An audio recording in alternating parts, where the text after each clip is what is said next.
said you ate too many oatmeal cookies. I ate too many, but you know, Let me see. I'm gonna try and put this somewhere because I'm gonna wind up lowering my cholesterol and that's how you're up doing it. because I asked Dave about no, I'm like actually gonna get berberine supplements. I went today, but I couldn't find any. I don't even know what that is. Berberine. Yeah, it's supposed to be very good for lowering triglycerides and HDL. Can you lower your camera a little bit, Mom? If you don't mind. Hmm. There we go. Much better. Um, So, yeah. Dave, I asked Dave because right, he's the trainer, and he said black beans are really good for lowering cholesterol. So Yes. you might have to start plowing through some black beans, mother. Let's see. Everything to lower your cholesterol makes you gassy. This is true. This is true. Everything. All So, right, let's see. I'm gonna do this, and then I'm gonna do this, and we're gonna see how that works. I'm trying to move my chat box so that everyone can. Oh, that'll work right there. God, that's such an awkward way of doing that. if I Anyway, bring up my internet or my Google, does that throw off your no, not at recording? all. Okay, good. That's all my Just like, end. okay. Yeah, like I'm hoping my internet's good for this because they still haven't fixed that node yet. So everyone's been asking me because when I told everyone 8 o'clock, I said internet permitting because sometimes I'll just lose a crazy amount of frames. So I learned what happened, right? So Yeah. turns out I have fiber. So I have that fiber optic internet or whatever. Yeah. So we were the Good or test. bad? It's a good thing, but we're kind of test dummies for this product that um, Optimum's doing. So basically, Mom, it's fiber into a node, and that node goes out to coax, right? That little thing that Yeah. is on our router. Um, and I guess that node's kind of messed up because when they built this place, remember the water damage, the Yes. everything else. That's uh, I think that node can't take everyone on the routers or whatever, like everyone using Netflix and video game consoles up there and whatnot. So I think that kind of throws it off. So I think Well, that, you tell all the kiddies to shut their gaming off while yeah, we're I podcasting. look on, yeah. That's what I was gonna say. I was gonna walk on in and be like, "Hey," just start knocking on neighbors' doors. But that's about Like it. you did to us at home. Yeah, I would cut people off the Wi-Fi. It was like, what's the name of the guy in Get off the the the thing. Get off. what's the gladiator, Julius Aurelius or Marcus Aurelius, where he does that's like me with the Wi-Fi when people use it. Oh, Commodus. Yes, His yes, yes. son, Commodus. Hominins. Joaquin, Yeah. Joaquin Rivers. Yes. Get off the Wi-Fi. You're supposed to be on the Chris HD. Get off the, Yeah, get off get out the there. Wi-Fi. I would cut people off. It was like I felt like I was ending friendships, relationships with that thing. Chris renamed all of the Wi-Fi Yeah, under his name. yeah. I wanted everyone to know. Uh, but even then, our Wi-Fi was worse at home, and my internet's significantly better here. So that's why I hate that I'm having all these problems. But it's funny, Mom, because so the way it works is I lose all these frames. Every millisecond is one frame. So if I lose 100,000 Millisecond. milliseconds, what is that? That's like a whole bunch of minutes. I'm not doing math. I'm sorry, guys. But so what happens is it'll buffer and it'll catch up to where it left off. So people will be that many minutes behind, Oh, right? So that's why it's a little annoying. So when I have to, hopefully we don't lose any frames today or not too many, but I'll keep an eye on it. you don't miss too much of me if you lose a couple frames. Yeah, but this still has to get uploaded to Spotify. So like I don't want it getting uploaded, we finish, and then we're missing the whole end of the podcast. Oops. Yeah. So let me tell you, I've been using that air fryer that Kenny got me, that Yes. crazy air fryer. And Yes. Mom, I thought they were kind of overrated. This thing does everything. Yeah. Everything. I was like, there's no way this thing's air frying a whole chicken breast in 15 minutes, right? Mom, this thing it cooks better than I can. I was like, the juices were still flowing in the chicken. I was impressed. So But I saw I've been using that in everything. Ken told his friend one of the funniest things I've seen on the internet was pancake making pancakes. Everyone loves that video. I've gotten more texts about that video than any other video I've done. too. I'm like, yeah, I put it on. I'm like, what the hell is he doing? And why is he burning them? Yeah, I didn't do well. I've gotten better. I've gotten better at it. But So we were talking about your air fryer too, he and his friends, and how phenomenal they are. I air fried drumsticks. Are we repeat? If I'm repeating myself, tell me. But I air fried 6 drumsticks because of my disability, my cholesterol disability. I couldn't put anything on it, so I just sprinkled whatever Montreal sauce seasoning on it. Air fried it. Now you know me. I can't cook a drumstick. They always come out like crap. It actually came out pretty good, I have to say. They weren't crispy, but I can't have that anyhow because of my disability. So it wound up being very juicy and very good. And I told Dad, but I didn't save any because I ate them for 2 days.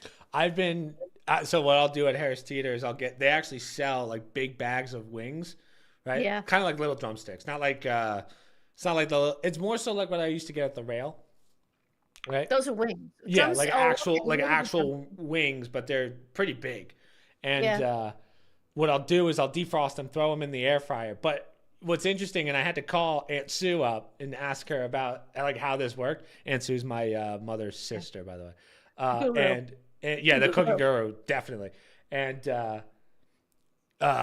she told me like there's a preset timer on my air fryer. So mom, this is how advanced technologically this thing is.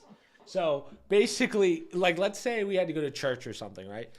We could preset it so I want this thing to be heated up by the time I get home. So I can set Yeah, it for 360 for an hour. So it'll yeah. take an hour to get to 360. So you can Right. extend the time it takes. And I was like, I was so Oh, that's confused by that. interesting. Yeah. That's So, interesting. but I'm like, I just can't wait the 5 minutes it takes to get up to temperature when I get home. You know what I mean? Yeah. So it expects like, oh, you've been away for an hour. By the time you walk in the door, it'll say put food in, and then you wait the Yeah. time, and then yeah, I'm still kind of figuring it out, but it's pretty neat. I'm not comfortable doing that with pets in the house. Yeah, Because I know. our regular oven, you could set it to go on 15 minutes beforehand or Oh, half really? hour. You can put something in and it'll start heating up. It won't be preheated, obviously, because it's going to heat gradually like the air fryer. But I don't like to do that when you have animals in the house. God Yeah, forbid something I happens. agree. I was telling Aunt Sue and Uncle Jerry uh, when a long time ago, I think this was the first time you went away with dad. I think you had to go to grandma's or something. But I was like, let me go get dinner, right? Like, what's the worst that could happen? It's just me and Bo at the time. What's the Yeah. worst that can happen?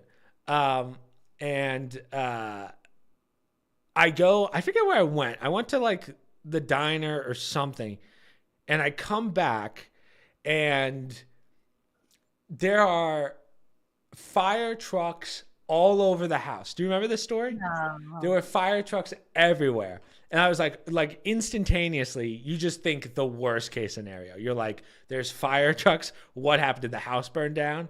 Yeah. Our neighbor, Don, the one who owned the rail, Yeah. called the fire department to get his chimney swept. Remember that? Do you remember this? Oh, Yeah. that's a good story. I Yeah. was shitting myself because I couldn't even get into the house because there were just police officers or firefighters everywhere and police. So my brain you kind of panic and I was like, there's got to be like, why is there no smoke? Like that should have been the first thing I noticed. Where's the smoke with this Right. many? And yeah, it was Your wild. brother I in the thought that. shower when dad was getting so mad, kicking stuff outside, and he gets out of the shower and he's like, "Oh my God, what did I do?" Oh yeah, with Ken. Yeah, yeah, Mad about that something was funny. else. Um, Your yeah, first but that reaction was is, like, ooh. "What did I do?" Right. Yeah. So that was the last time. To your point, like I would never leave something on at home after that. Like that was kind of the scare. Luckily, I didn't. But you see no fire or anything, but you're instantly like as I'm turning the corner and I see all the one night when you guys are away, literally day one, and Right. it's all over the Or place. Murphy's Law never happened here, and all of a sudden it's got to happen. He's got to sweep the chimney, clean his chimney. Who calls the fire department to do that? That's I know. unbelievable. I I've don't never. remember why, but I think it was like he donated so much to the fire department. They were like, "Yeah, we'll do it for you." Yeah. You sure maybe he didn't have like a mini fire in there and he needed it cleaned out? It's possible that that happened. But anyhow, yeah, it's more because the animals can't get out. It's one thing if you have a unless you have a pet door or something or an emergency, they can get out of the place, but they're trapped in there until you come home. Right. That's why I don't like cooking stuff. Kids, I don't care. You guys can get out. Yeah. The dog's the one that's the one that you care about. And Missy Bugs. I feel like Missy Bugs could get out. Have you ever seen the video? There's like a house fire and it's on the news and you can literally see the cat just shoot out the window. You've never seen that? Oh my God, it's so funny. No, but I saw one recently of a dog that escaped from the shelter and was able to open, and they had it on video camera. It was able to open the door. Then it went into the office area, knocked over a whole bag of treats. Oh, really? Yeah. Policeman came because the lady who runs the shelter called the police. She said the door was open. And he gets there and he started cleaning up all the treats with the dog. And the dog was finally free, and he had to go back into the shelter. But it's really cute how he gets out. You see him like working the handle on the door and he opens it and he goes right out. Yeah, animals have a weird way of doing that. They're pretty solid at stuff like that. Yeah. Yeah. I don't think Bobo could do it. Oh, we attempted with Bobo. Remember when we tried to do like basic things with him and it just wasn't happening? No. If it's not fruit related, he has no interest. Yeah. If there's nothing food on the other end, don't bother. He doesn't care. Doesn't want to learn. Actually, I'll just, you know what? I'm going to move this to here and then I'm going to move this. I guess people don't have to actually see Restream because I knew we were going to get some spam messages in this. Like, the bots, mother, the bot channels. Yeah, let me just move this for next time we stream just so it's not like boop. But yeah, I don't know. We were with my aunt's dog, we were trying to see what Finley was good at, and Finley's a little dopey. Finley's a little bit of a handful. I forget what he was doing the other day, but it's making me laugh. Oh, you know what it is? He's got this weird thing where he won't take food, but he takes napkins. So you have to always be wary of where your napkin is. Yeah. Because everyone's putting him under the plates, and I'm like, why are you doing that? And then you turn for a second, and Finley just takes it. It takes it off your lap and you put it on your lap. He just steals it. Our retriever used to tear paper. If you gave him paper, he would take it and tear it. Tissues, menu, anything. And it's kind of funny. We would do it on purpose and say, take this and destroy it. And he would go, tear it to pieces. But that's like Bo with his toys. Yeah, when Bo's in the mood. I was saying to Ken, because he's not running as much anymore. Like I don't take him out and hit balls to him because I worry about his legs. That and he hasn't been feeling great. So we've been playing it kind of mellow. But I notice he gets more like pent up in the evening. And he's really tearing at the toys. And it's usually right after dinner. He's like shaking the toys. He's ripping the toys more so than he ever did before. And then I realized, well, it's because he's not really doing much all day. So we're trying to get him out more. But Gotcha. Yeah. So did you, more importantly, I saw that there was another earthquake today. Did you feel it? In Gladstone. I saw the message, but I didn't feel it. I have to ask Dad. I was in Clinton today. Oh, okay. Shopping in the afternoon. Dad was here doing some stuff in the basement, so I don't know if he felt it. It was like a 2.4 this time. Wasn't that's anything all? too, yeah. Okay. I like how we say it like, oh, that's it? Just a 2.4 magnitude earthquake? You're not going to feel it at 2.4. It's just going to be a little rumble.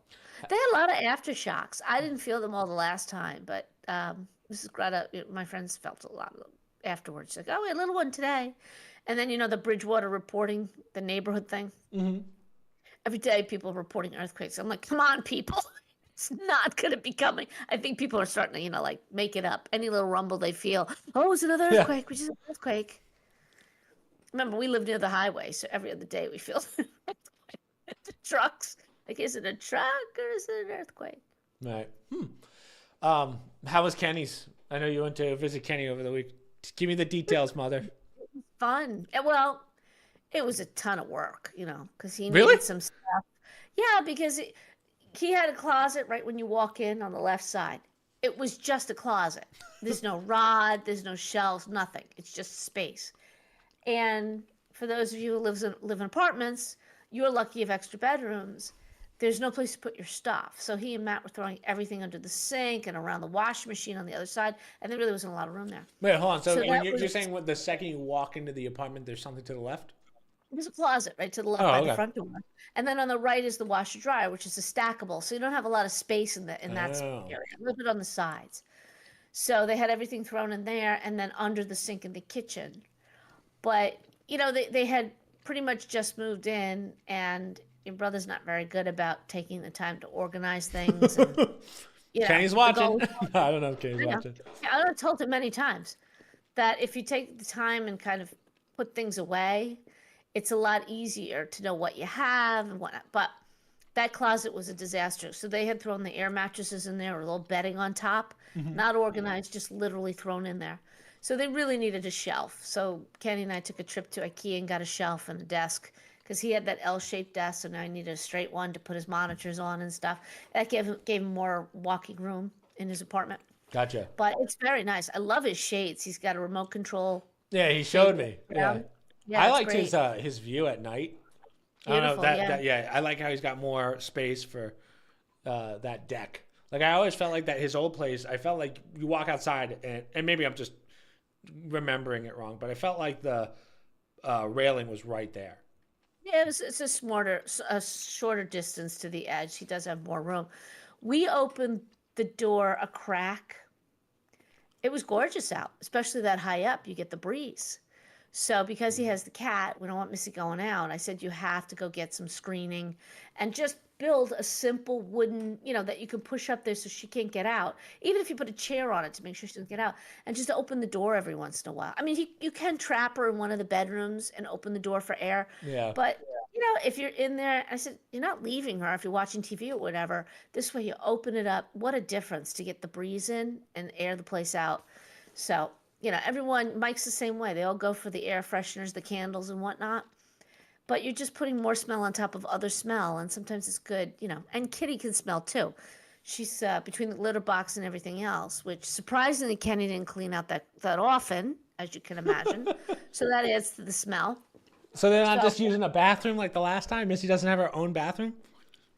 Missy has her own little, has a cover, a little door on it. She goes in and she uses it, which is fine. But while I was there, Kenny lifted it, and it looks like he hadn't cleaned it out in a while. So that's why it stinks, Ken. So anyway, once we did the full cleaning and we got the shelf, and your brother did a really good job because you had to build it in the closet because it fit that perfectly that you couldn't fit it past the trim. Right. So you had to put everything inside, and that's a pain in the ass. You got to do the little ratchet, and Yeah, you don't have like the hand room to actually do anything. it Yeah. was just really crappy. But game changer putting that thing in because everything got cleaned out under the sink, and they have extra pantry space. So all that stuff's good. That's what he needed. It was a domino effect. You couldn't clean the bathroom till you got the hose attachment to put the thing on, and you couldn't get the chemicals because so once we got it all done, and we managed to do it in 2 days. Then he took me to the mall. Hold on. It took you 2 days to put that together. No, to everything, because he really had a lot of stuff still out from moving in. Right. Because he couldn't put stuff in the closet. There was no shelving, right? And remember, I had to find place to put the air mattresses, the bedding, and all that stuff. Once you take it out of that closet, they don't really have a linen closet or anything. So you got to break it down and put it all away. Right. But we got it all done. And, we had to go get the stuff too. So nothing's in Miami. We had to drive out kind of to the suburbs a couple times to get some things. But he did take me, surprisingly, to Sunrise, Florida, to it's called, what's it called? The Sawmill Mall. Those from Miami know what I'm talking about. It's enormous, Chris. Is it really? It's a super Target, Marshalls, TJ Maxx. It's got, You're telling me there's a mall in America that still has stores in it? My goodness. And it was busy on what was that, a Wednesday. It's about 45 minutes north. We passed Hard Rock, the F1 course. Yep. And going north. Is that all set up already? Well, the course is there. We weren't that close to see the, inside. Is it all like walled off and stuff though, or no? Well, you can see from the highway, but you see kind of the top of it from the way we were going. There's a stadium. It's a course. You can see, what did Kenny say? You see the first turn from the highway? Oh, really? See, I always thought that even for Miami, they cut off the street roads.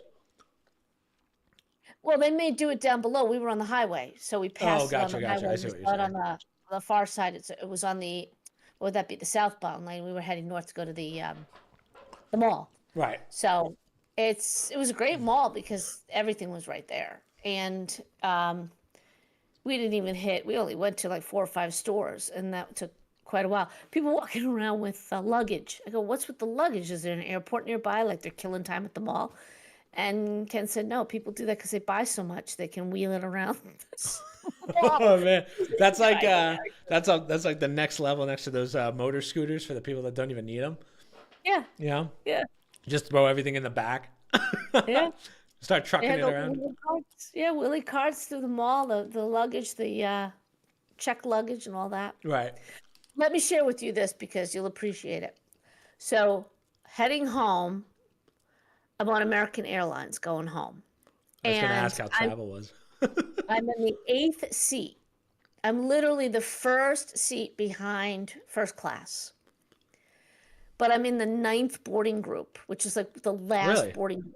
Yeah, it's asinine, but whatever. Oh, I already know how this is gonna go. Go ahead. You know how it's going to go, but it actually didn't turn out that way. That's why I'm telling you the story. So they started announcing anybody in the eighth and ninth boarding group, you're going to have to check your bag. That's all there's to it. You got to check your bag. They don't announce that put your bag above your seat when you get on the plane. No, they just automatically tell the suckers like me, you're shit out of luck, right? So we get to we go in, and I'm like, whatever. If they can tell me to check it, I'll take my chances, right? They start sending us towards the plane in groups of like 4. Right at the end of my group, they're like, that's it. You now have to check your bag. So I just got in with the last group without having to quote unquote check my bag. Okay. Right. The lady's actually arguing in the back because she doesn't even understand English, and she's Ah, complaining about, what are you talking about? I checked my bag. So we get on the plane. As I'm walking on, you know how the stewardesses greet you? One of the stewardesses, shout out to her, right? She looks down the aisle. She says to the other stewardess, see that guy? See him? I just saw him. He just put that pink suitcase up above there, and he's walking down the aisle. Oh, no, I don't think so. Sir, oh, sir, no, come back and get your pink case. And she pulls it down, and she gets it to him. She goes, you take that in the back and put it over your seat, right? right. So she comes back, and I said, you're my hero. Good. It's Good. like, That's what we need. yeah. She goes, I just don't like when they do that. I said, I might need you in seat 8 to move some stuff. So I get to my seat. I look to the left, it's full, but there's one spot because some guy brings on 2 small, ridiculous looking duffel bags from the 1960s, but they're tiny, like pillow size, and 2 of those. And I'm thinking, what the hell is this? Who travels like this? So I stacked those and I could fit my bag on my side. Literally, there was nothing over my seat. And I am 1 seat behind first class. That is so Row annoying. 8. Yeah. Going down, I was in row 28, no problem. And it was a packed flight. This is row 8. So anyhow, I was cautiously optimistic by this stewardess with her attitude. But I'm thinking, people won't rush to get on the plane. They only rush to get on the plane and they try and get onto a group that they're not supposed to because they want the overhead. Right. So if you tell people, you can only put your bag over your seat. Nobody's going to rush to get on because you're going to be forced to move your bag if you put your bag over somebody else's seat. So you're always going to be guaranteed overhead. What I don't understand is they're not making money off of it because it's free of charge if you're forced to check it. Right. So I'm scratching my head going, why can't they just make the announcement? It should be universal, Yeah. you know? I want to check because we were trying to figure out, because I fly home on Tuesday. I was trying to figure out, like, do I even have the ability to have a bag over my head? Like, it's almost like they didn't even give me the option. I thought because I'm a Delta Premium member or whatever it is, or United Premium, they would just they're like, oh, you get one automatically, but I don't think I do, which is so annoying. If the plane is too small, everybody has to check their bag. It depends on where are you flying out of New Bern or are you flying out of somewhere else? I'm flying out of Wilmington. All right, well, that might be a bigger plane, so I don't know why. You have to look and see. Yeah. But you have to make, I'm pretty sure when we booked the flight, it was a carry-on bag. Yeah. So you could take a carry-on. But if not, you just gotta. I wasn't concerned about checking it because it's not like I was making a connecting flight or whatever. Problem is somebody's picking you up on the other end. That adds an extra like half an hour to the trip. And, I just find it annoying when there are enough overhead. Why can't they just announce, just like they do with the whole seatbelt thing and how to put the mask on? It should become understood. I will say this, I am noticing more and more people are not overly packing like they used to. Like I see people going on with 5 bags, right? As Yeah, carry. the good old days. First come, Good first old. served. That's when I would get annoyed because you can't, they're taking up all the overhead space and that's not allowed. I don't see as much of that anymore. I see most people just going with one carry-on and a personal item, maybe a backpack or whatever. I'm okay with that. All the more reason why the mystery of why. Why is there not enough storage space for everybody but maybe a couple people? Because I know the stewardesses, they have to store stuff on there and stuff. It shouldn't be a massive, everybody in group 8 and 9 will have to check their Yeah, bag. and this is It's why we not fly private, mom. fun. I get it. Yeah. But I laugh because they have such a big thing in the beginning. If you're not in group 2, don't even get on the line because you're not getting on the plane. Well, the only reason why people rush, nobody's rushing to go sit in a tiny, seat. It's because of that, the it's because of the overhead. overhead, yeah, and they don't want to check a bag. Right. So if they make the rule, I find it very frustrating. I think some of the stewardesses are cluing into this. Yeah. That, just put your bag over your seat, whether you're in seat I 28 want or 8. my guess is because they're tired of the fights. You know how many fights I've seen on planes for Yeah. overhead? Because no one wants Yeah. to check bags. No one has to deal with it when they're in a rush because they know that they have a connecting flight or something. Like that And I, sucks. and I get that, but it's one seat, one overhead. What's so hard about It's that? not rocket science. Exactly. I don't, that's the part that annoys me. And people, that's why I said in the past, people would, they would take advantage of it and they'd have multiple bags. All right, that explains why The good there's old no days. overhead. Right. But it's still not right for those of us who are following the rules or who just like to have our bag up above and not have to trek. But the best was having her, and this guy was huge. He's like, "Sir, excuse me. No, no, you come back." And the guy was like, "What the fuck?" He didn't even know. But didn't give her a hard time. He just took the bag, and the bag was falling apart. It was a pink bag. So picture a big guy in a white t-shirt with this pink bag that she goes to pull down, and the whole side of it, she goes, she goes, "Oh," and the bag is falling Did she really? That's take funny. this back to where you are. Like, Wow. it was a good Did you moment. watch his walk though? Like was he really going all the way in the back, mother, or was it like how far did he take it from his seat? He was definitely past me, and we were, up to boarding group 9. Wow. So 9 was unusual. I don't know why they had me in 9 when I was in seat 8. I guess that's based on price or whatever.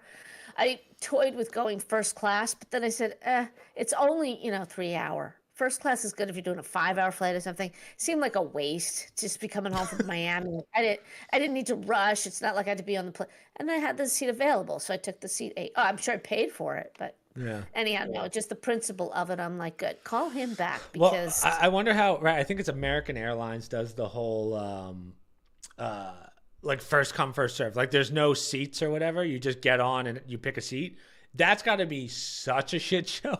There's no way that is a good idea. no, you're right. There are some that do that, but it's not American. American, you have to pick a seat. Okay, good. And let me say this too: going down, not their fault, but crying kid next to me. I had my noise Oh, canceling. hold on. Did you see what I sent you with the guy? I did, but I didn't understand Oh what my God, that happened. was so funny. The guy's like complaining about the baby, right? Yeah. And then, well, I'll pull it up. He's complaining about the baby. That was a grown man yelling back at the baby. That's why he started dying laughing. I I was laughing so hard at that. I gotta see if Oh, I I can didn't find notice that one. that. I That's couldn't why I figure thought out it what was so happened. funny. Oh So man. the father cried back at the kid to shut the Yeah, kid up. some guy in front must have just been like, wow, wow.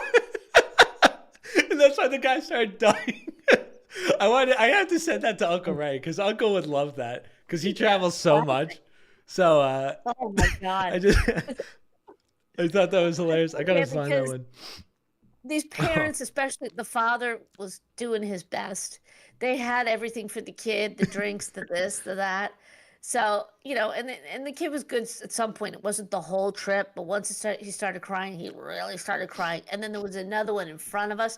Fortunately, I had my noise canceling headset, so it wasn't that bad. but that was a trip down. So going home, I was prepared for anything. It's like, it is what it is. Let's just get home. And it wasn't, that was the only downside. And then it was quiet because it was a late night flight and everybody was pretty good about, keep quiet. I'm gonna send you.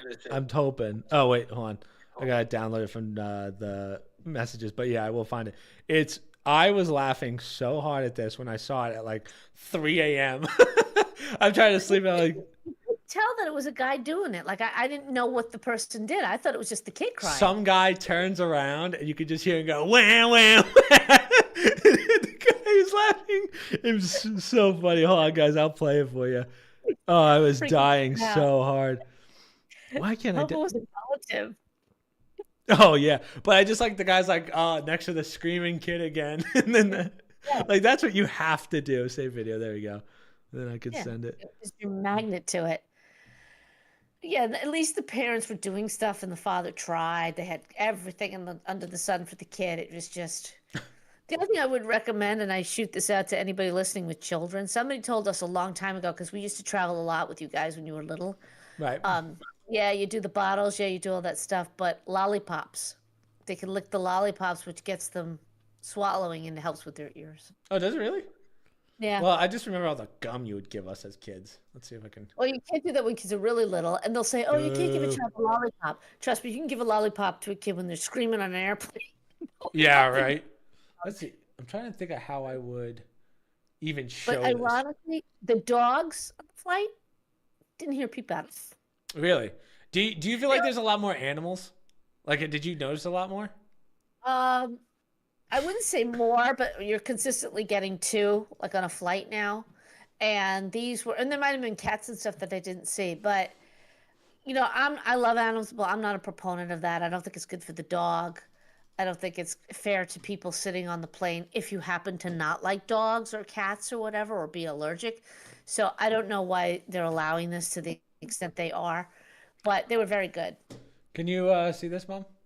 Yeah. What was it? Here comes the screaming kid. I hear it. You do or don't? Don't. Oh. Really? Do you not have audio on the you should be able to hear it, Mom. It's very faint.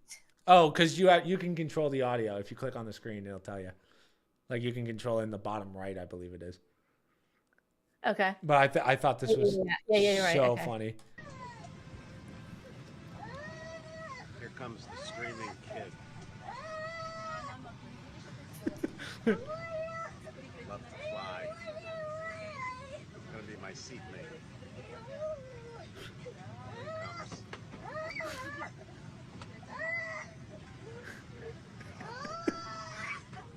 Where is it? Some lady just goes. Ah! That's why I thought that was so funny. I gotta send that to Uncle. I thought that was hilarious.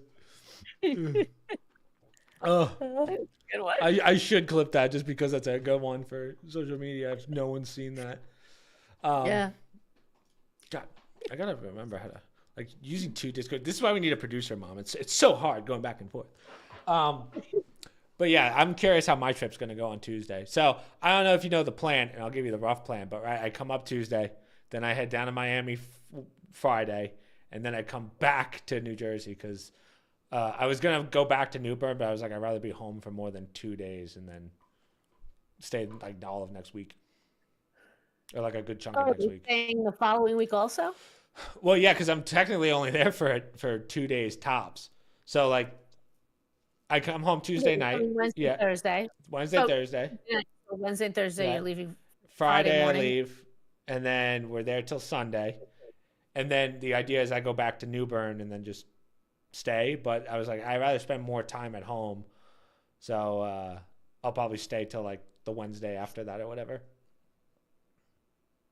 Oh, so instead of flying to New Bern, you fly back to New Jersey. I'll just fly back to New Jersey from Miami. Okay. So I mean, I just threw out to now, Aunt Sue that I want everyone to notice that my mom was just like, hasn't seen me in person in months, and she goes, just okay.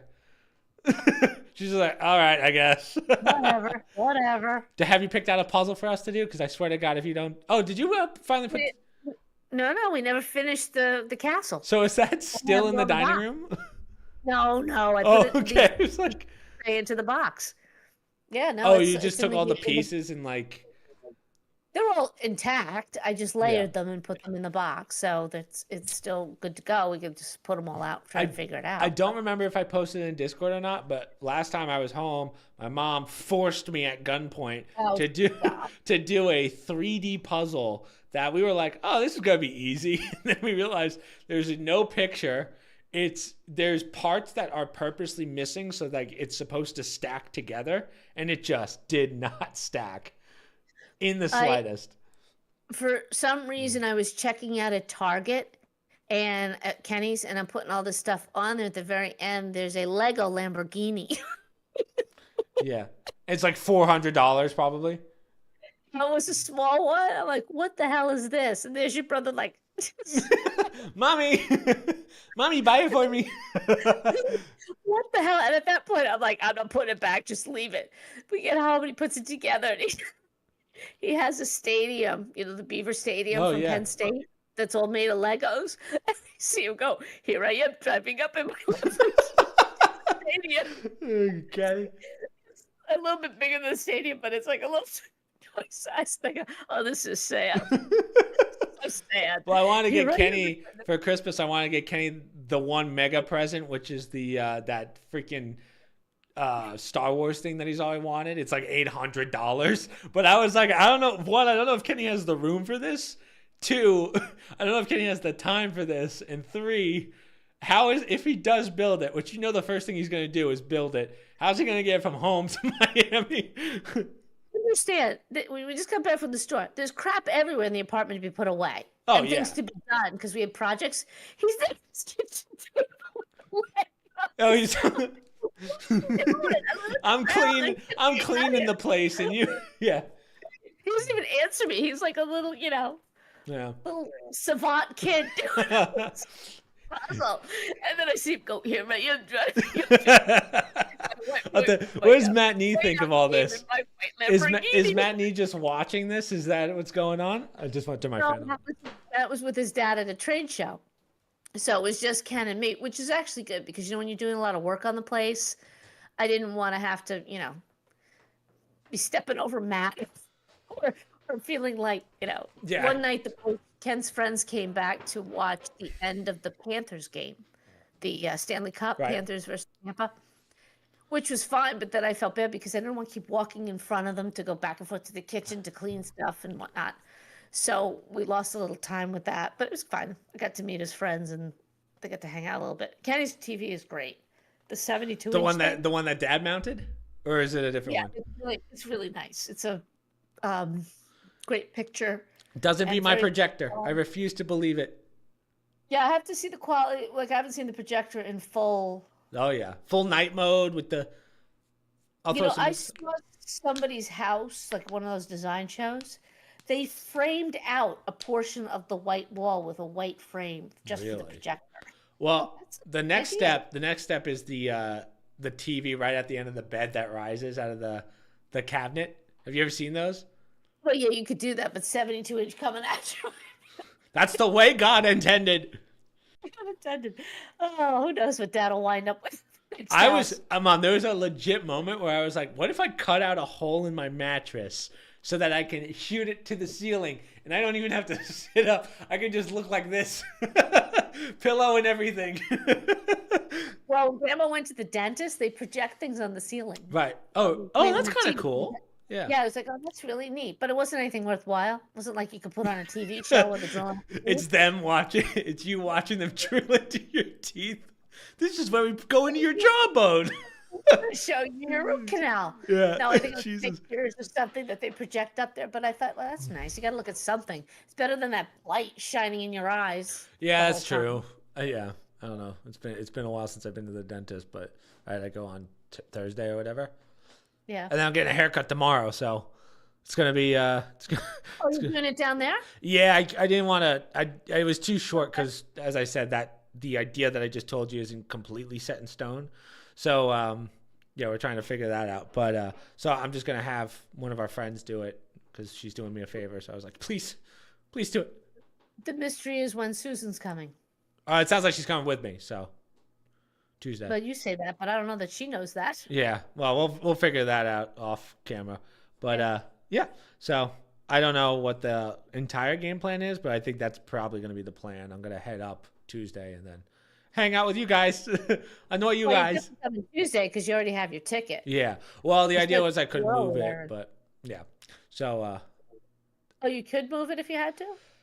there's a I lot don't to think- it. We could talk about it after after the podcast. But what was I saying? Listen, I'll be honest. I really don't care. I'm going to my son's graduation. And Yeah, someone it dropped doesn't. me off. It doesn't bother you at Here all. it is. Doesn't Yeah. affect you. You know, Dad's going away. He's not going to be back till Friday morning. Friday Yeah, afternoon. so I probably won't even see Dad for Well, a you see the good. first 2 days. Yeah. But my point was, so when are you flying? Wait, no, I If you- won't. If I'm here Tuesday, if I leave Tuesday, right, and I get there Tuesday night, I'll see Dad that night. When does he leave?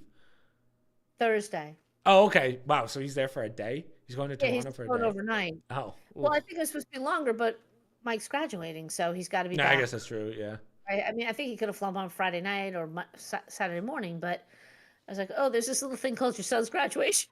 Yeah. I Can't get miss to. that. Yeah. I've known about it for 4 years, so Yeah. I talk to Michael more now because he's always trying to play Rainbow Six Siege with us. Mom, it's Oh. like I have Well, to train him, Mother. I have to Uh-huh. train him. he's got that pesky thing called Called- college out of the Yeah. way. Mom, You can focus on this all the time. I tell Kenny, I 24/7. tell Mike all the time, you could drop out right now. I know you're about to graduate in a week, but you can drop out now. So he's I think I been was probably more excited than he was on the last official day of school. well, yeah. And I tell Friday, I yeah. tell everyone that this is your 4th degree. I tell everyone this is your 4th graduation.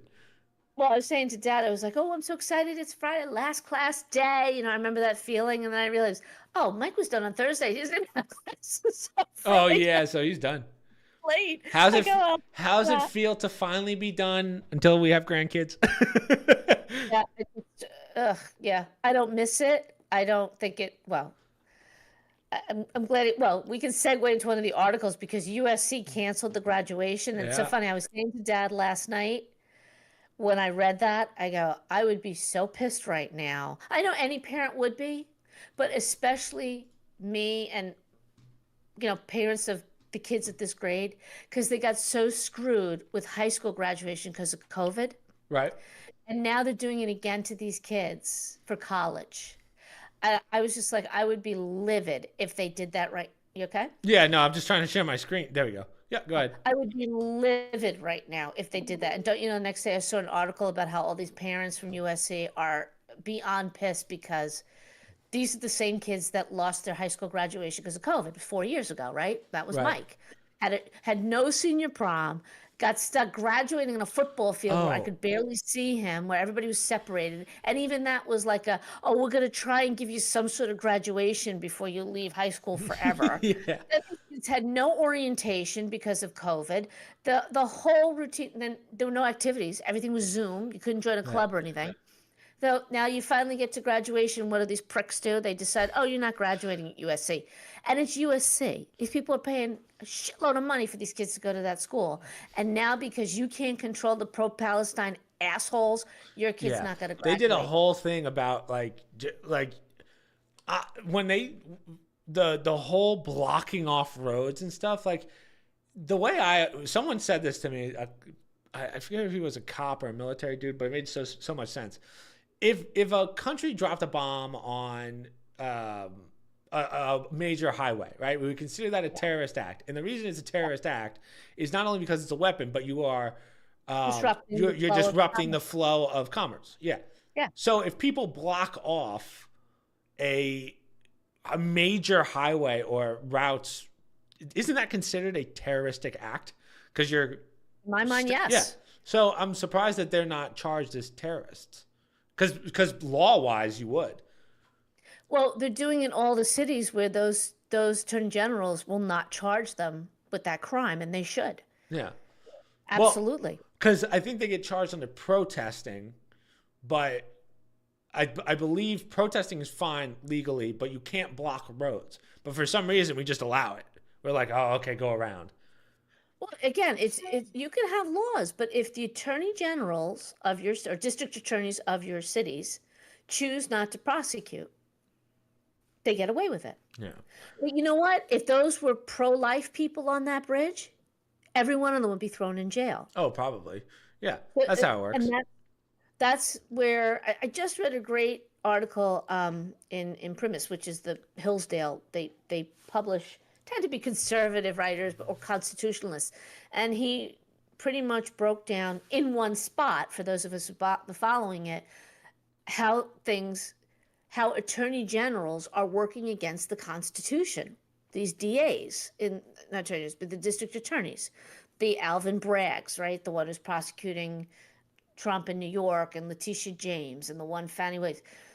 They pick, and that's a separate issue with Trump, but Gaskin out there in Los Angeles, they announce we're not going to prosecute these crimes, whatever they are. So if they say shoplifting, we're not going to prosecute anything under $300. Technically, they don't have the legal right to do that. That's not prosecutorial discretion. That's disruption. That's interference. That's a legislative item. So if the people of the state that the legislators say, no, that's a felony or something is a misdemeanor if it's 250, by right, they're supposed to prosecute that. So if they say, a terrorist act needs to be prosecuted, well, we're going to decide that if it's a certain group, we're not going to prosecute. And that's where you have the deterioration of your judicial system. Right. Because they're letting those people go. If it was certain other groups, they would prosecute. And that's wrong. That's why we're having, it's not about what they're doing that I have the problem with. Or what they stand for. It's how they're doing it. Yeah.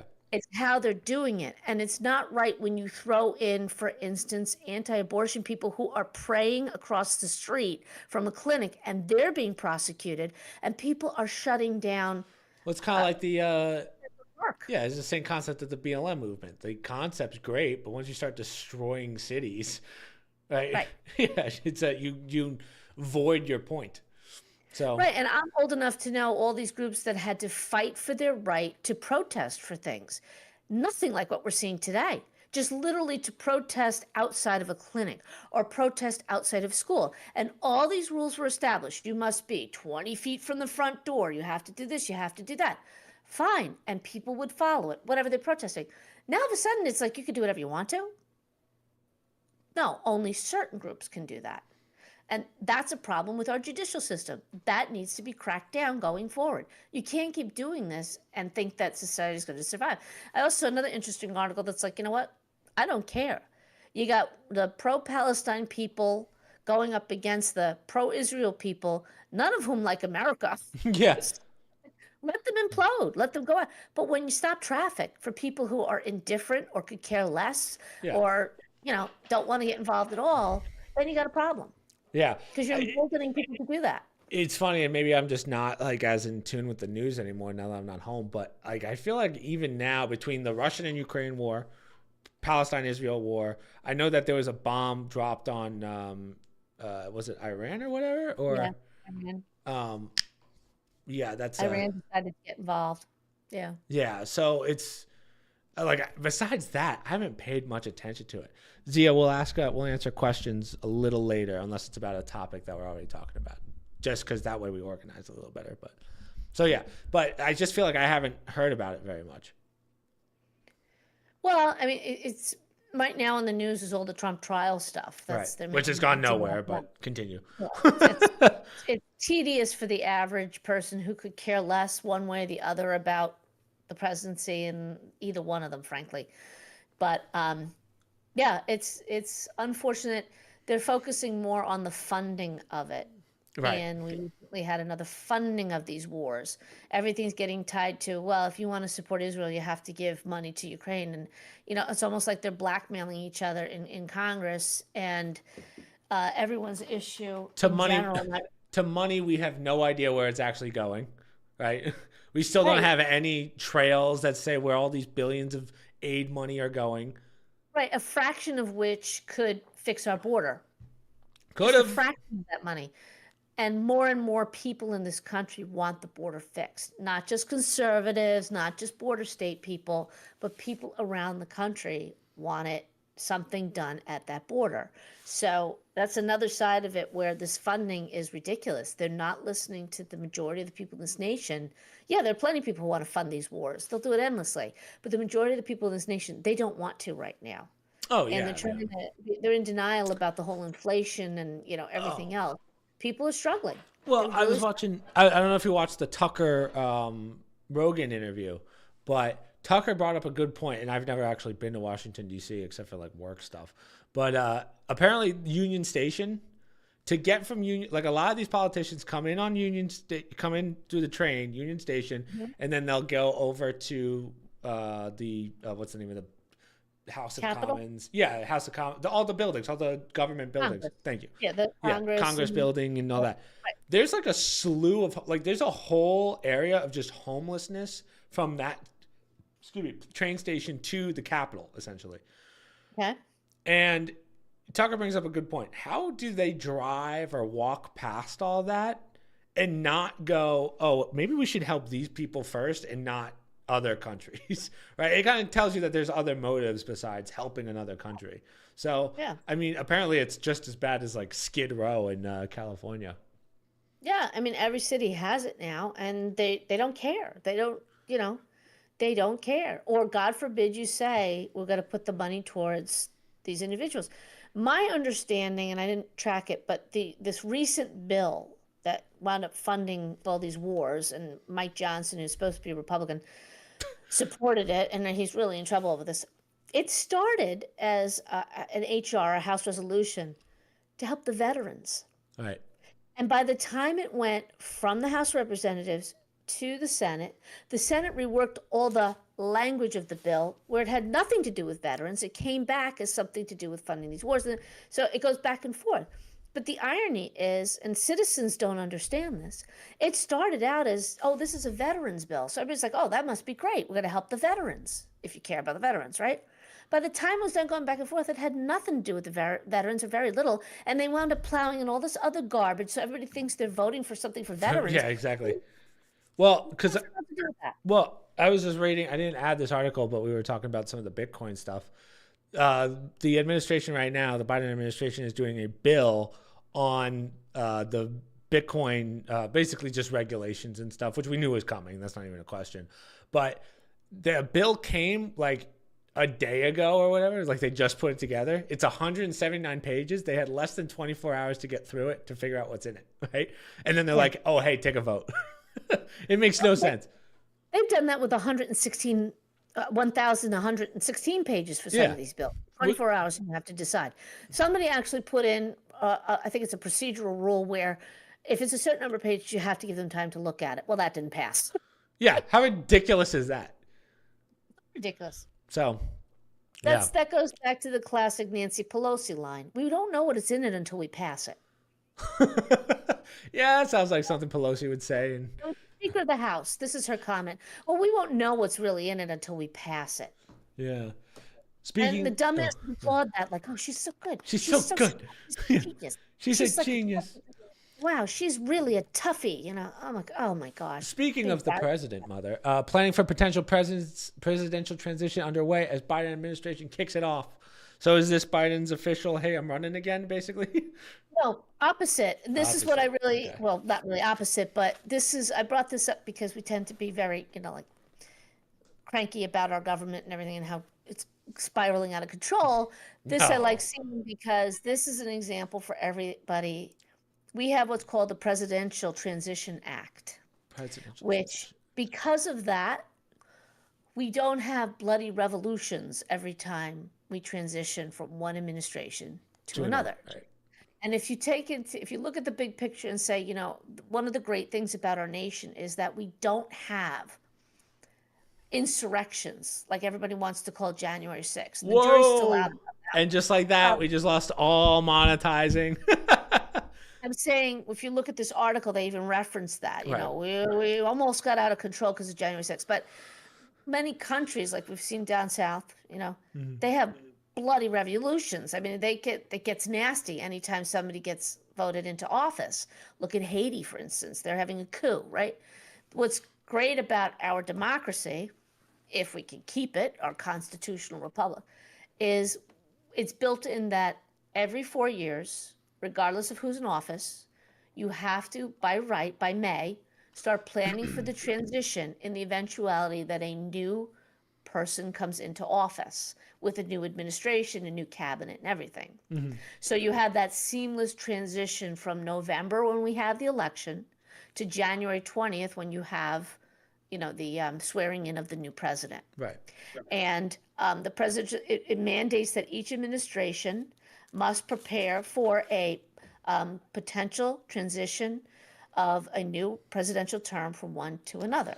Another part of our government system, it ensures a peaceful transition when a new president is elected. Right. Doesn't mean you can't contest an election, doesn't mean we don't have a process for that, as we witnessed somewhat after the last election when it was contentious and, Right. and we've had it before too, before the 2020 election, we had it back with Al Gore, and there's a process in place, there's a period of time.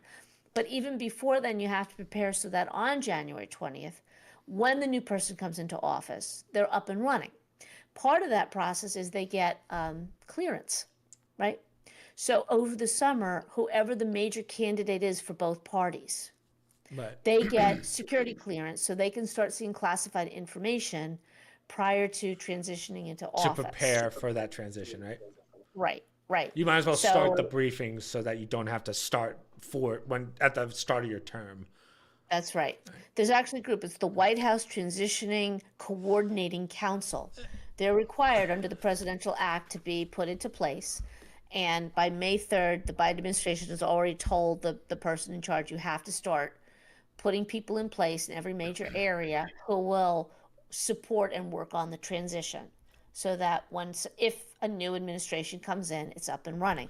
And I just like seeing things like this because I just feel like it reminds you that there's a bigger picture here, even though we're in crappy times and who knows who the next president will be, who knows what this next election is going to look like. We do have something in place thanks to the. So that's supposed to transition. Yeah. Isn't this why the left kind of gives Trump a lot of shit for not handing it over or whatever? Or is that just kind of them saying, oh, he was being, I guess contentious is the right word, of not handing it over to Biden, saying it was a fake election, all that stuff. But he still passed it on through that act, right? Like he still passed over. Yeah. Right. He took a little bit longer by November 23rd. But us people have to remember too, unlike previous or gradually we've gotten to the point over the last, say, few decades, our elections are not one day anymore. Yeah. They go way past November 4th. And then if you have, if you question the election, which maybe Biden will do that, who knows, that adds time. But you have to do things, and that was part of the problem with the 2020 election, where, if you're going to contest it, you only have a small window to do that, because by the beginning of January 6th, they're going to meet. It's actually like the Tuesday after the blah, blah, blah. They're going to meet in Congress to certify the presidential election, which is in our Constitution. And that's where things started to unravel. There is a procedure in place. It's defined what that procedure is, but there have been some gray areas as to what everybody's responsibility is. All that's supposed to happen prior to January 20th when the next president is sworn in. So Congress decides, okay, it was a good, fair election. We're certifying everybody, and he becomes or she becomes the next president. Where we had the problem is, first of all, that's part of the problem when you have a delay. And with all these mail-in ballots and all these new rules and regulations, it's not an election day anymore in America. It's an election week, sometimes an election month. So, hopefully... And you have recounts. Don't forget recounts. Right. The Al Gore, George W. Bush, that lasted... I forget how long that lasted. I think they got it done by the inauguration because they had to do a whole recount, a whole, shit show thing. Oh, sorry. Yeah. And it was done. But yeah, so we have a process in place. That's what's so great about the Constitution and the Presidential Act, and people recognize it's bigger than just the clowns in office at any given time. You have to look at the big picture. And no matter what you think about the current administration, they have to understand they may not be there at the end of the year. and you Right. have to prepare. If you don't do that, and it's not organized in a smooth transition, that's where you get into areas of insurrections and people protesting and it getting out of control, and you wind up like a banana republic. So I think it's very important because we're seeing right now a lot of tendencies towards banana republic in the way things are being done with the current administration and other parties involved. I can only imagine if we didn't have this act, what a freak How show it ugly it would would be, be. yeah. Yeah. So, hey, Mom, do we have a definition yet of what the difference between a protest and an insurrection is? Well, no, because it's Yeah. vague, right? To your point, you said it at the beginning. If somebody drops a bomb and disrupts a bridge, I'd say that's a terrorist act. Why? Do we care about the bridge? Well, yeah, and you could harm people, but on top of it, you're disrupting traffic. Right. You're shutting down commerce. You create emergency situations for, emergency services to get through, et cetera, et cetera. And if somebody's planning a war, by the way, that's the kind of thing you do. You take out the major bridges. Yeah. That's how you cripple institutions. You take out communication services. So if a mass of people do that, we have laws about protesting. You can't just go anywhere and protest. Oftentimes, you have to have a permit to do it. Each city, each town's different, each state's different. Everybody has their own rules and regs. But I'm guessing nowhere does it say you could take over the Brooklyn Bridge for an entire day and disrupt traffic and whatnot. But again, it's like if nobody does anything, Yeah. if they're going to arrest people. Now, I will say this: they've been highlighting in the news, and I think it's great. All the police officers that are taking down pro-Palestinian Oh yeah. people. There's one that went viral literally today. This lady's like screaming and kicking. This cop just picks her up by like the handcuffs behind her back, which had to have hurt like hell. Because right, your arms are going straight back. So that had to suck. But he just lifted this lady or guy. Honestly, I couldn't really tell. Yeah, who knows? And then just carrying him off. It went viral today. I was like, wow, good job. Someone commented like, it was, please somebody liquidate this picture and inject it right in my veins. I was like, America. Yeah, that's America. Yeah. But unfortunately, she'll wind up suing him, and he'll Lose the his police job will or fire him something. or something like that. I just like the fact. I wish they would all stand together, because that's their right as police officers. If you resist arrest, you got to do something about these people. If you patty cake them, they just get emboldened, and they'll get worse and worse until people start getting hurt. Oh yeah. And not just the anti-Jew, the Jewish people that are being targeted right now. So that's what I like to see. Enforcement of the law. If you're not going to listen, you're going. Oh yeah. I mean, I'm just waiting for that one person to just take their truck. It's gonna happen where they just drive right through it. Yeah. The human blockade. Yeah. I think Florida or Texas, I forget which one, but it's like legal to just drive through protesters. Legal? Yeah, it's like legal. They were like, go for it. I think DeSantis said that. I forget it was Abbott or DeSantis. I think you got to clarify that. If they're blocking a major road or Yeah. something, you can't get a car. Yeah. If they're blocking a major road, is what I mean. I figured that was self-explanatory. Yeah. You can't just see protesters on the side of the sidewalk and just fucking do a U-turn. Well, I mean, they do that. It's Yeah. just illegal. You're not allowed to do that. Those are the nut jobs that go after these poor people, which, mind you, you never hear what happens with them, right? No. Remember the people that were the car that drove into them? Gee, does anybody know whatever happened from that story? Having said that, yeah, there are rules, regulations, but it's like any other society. If you don't enforce the rules and you don't enforce them equally, you have anarchy. Right. Or people get emboldened and they're going to keep doing it. So I was happy to see that more of the colleges are putting their foot down. I just was upset with USC that, number one, they are having graduations. I should clarify that. They're just not going to have the big one. Right. So everybody's going to have their individual graduations, which maybe a lot of kids are like, I wasn't going to go to the big one anyhow.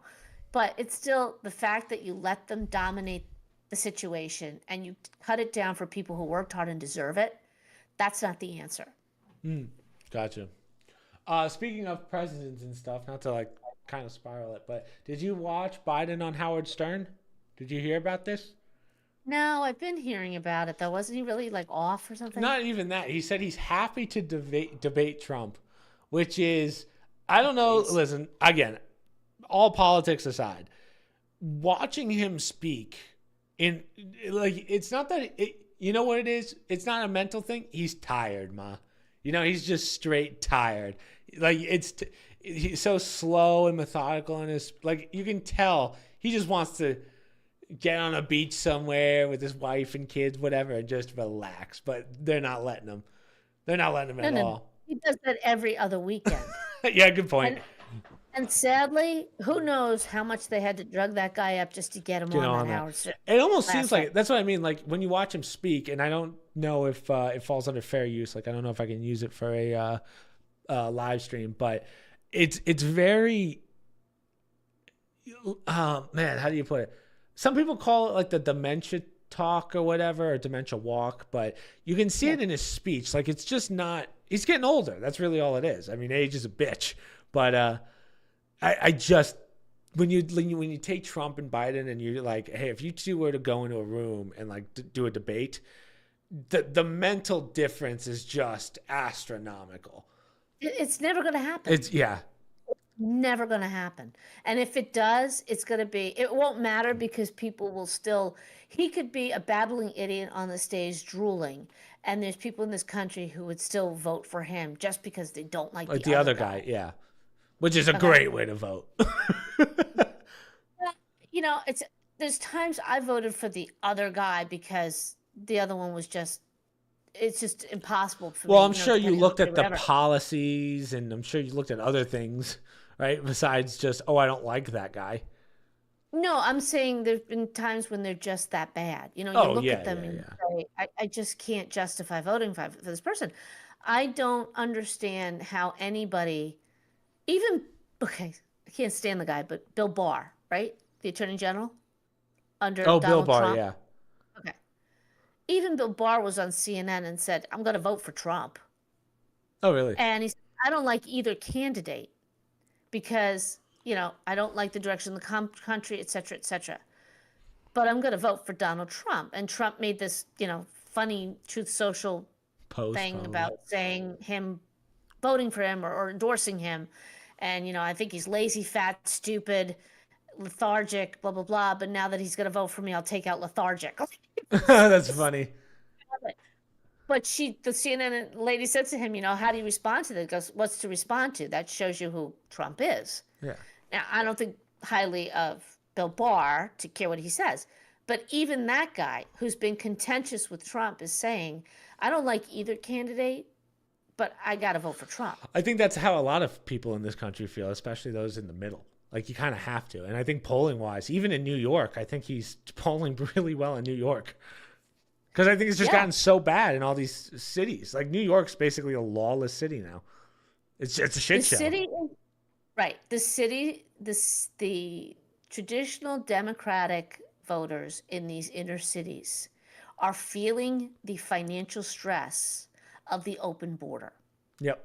They're losing their services. They're losing their schools. They're losing their homes in some cases. And what is their district attorney doing about crime? They're prosecuting the ex-president of the United States. And they're finding out, for those who are paying attention, and not all of them do, most of the stuff, it's not going to stand up in court or an appeal. It's not. It's a giant waste of time to take this man off the campaign trail so that somebody like Biden doesn't have to do much at all. Right. They're trying to, really because it's the best way of getting him to not debate Biden, right? I guarantee you when the debate comes up and he says, oh, I'm going to debate Trump, you're going to see some crazy evidence come out against Trump that's going to be more important than the debates. It's going to shadow it. So not only that, understand the current hush money case in New York City. The judges demanded that Trump be there every day. So he can't campaign. Yeah, he can't do anything. Yeah, right. I mean, it's clearly yeah. Right. And that's another reason why Trump is saying this is outrageous. This is election interference, forcing me to stay here. The irony is the more they force it, the more Trump's numbers go up. Yeah, he's just soaring. I love all the CNN articles and all the Google articles that are like how this is going to affect him. And literally it's just articles. They've been saying it for months. Hasn't affected him at all. In fact, it's affected him positively. Yeah. By like a landslide. Like I do think you're going to see these blue states become like, I don't know if I would say purple states yet, but you're going to see a lot more votes than you normally would Republican. I have always said, and I've lived in New Jersey for 31 years now, New Jersey is not a blue state. The people are not blue. Okay?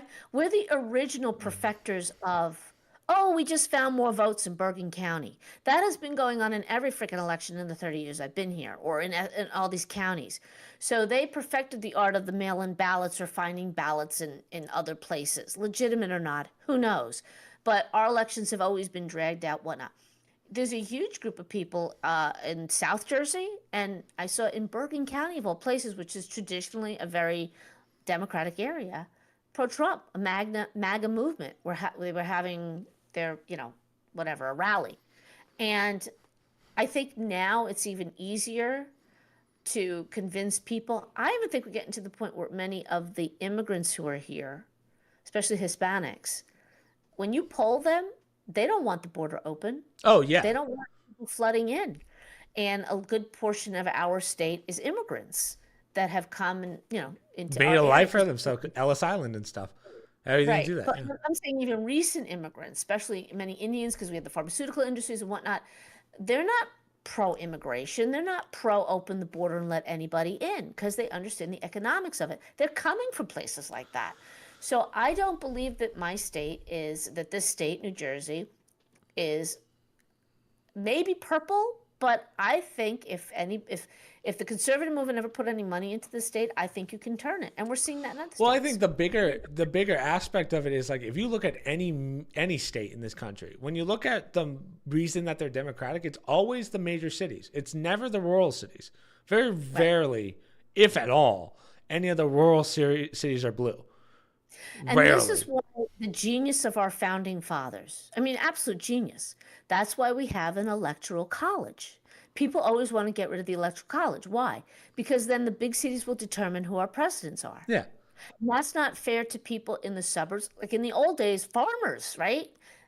They don't live in the cities and they're few and far between just because geographically you don't have as many of them because they Yeah. have land to farm. So, how do you balance that? And you do it not by a popular vote. That's why many times presidents have won the popular vote, but they've lost the presidency.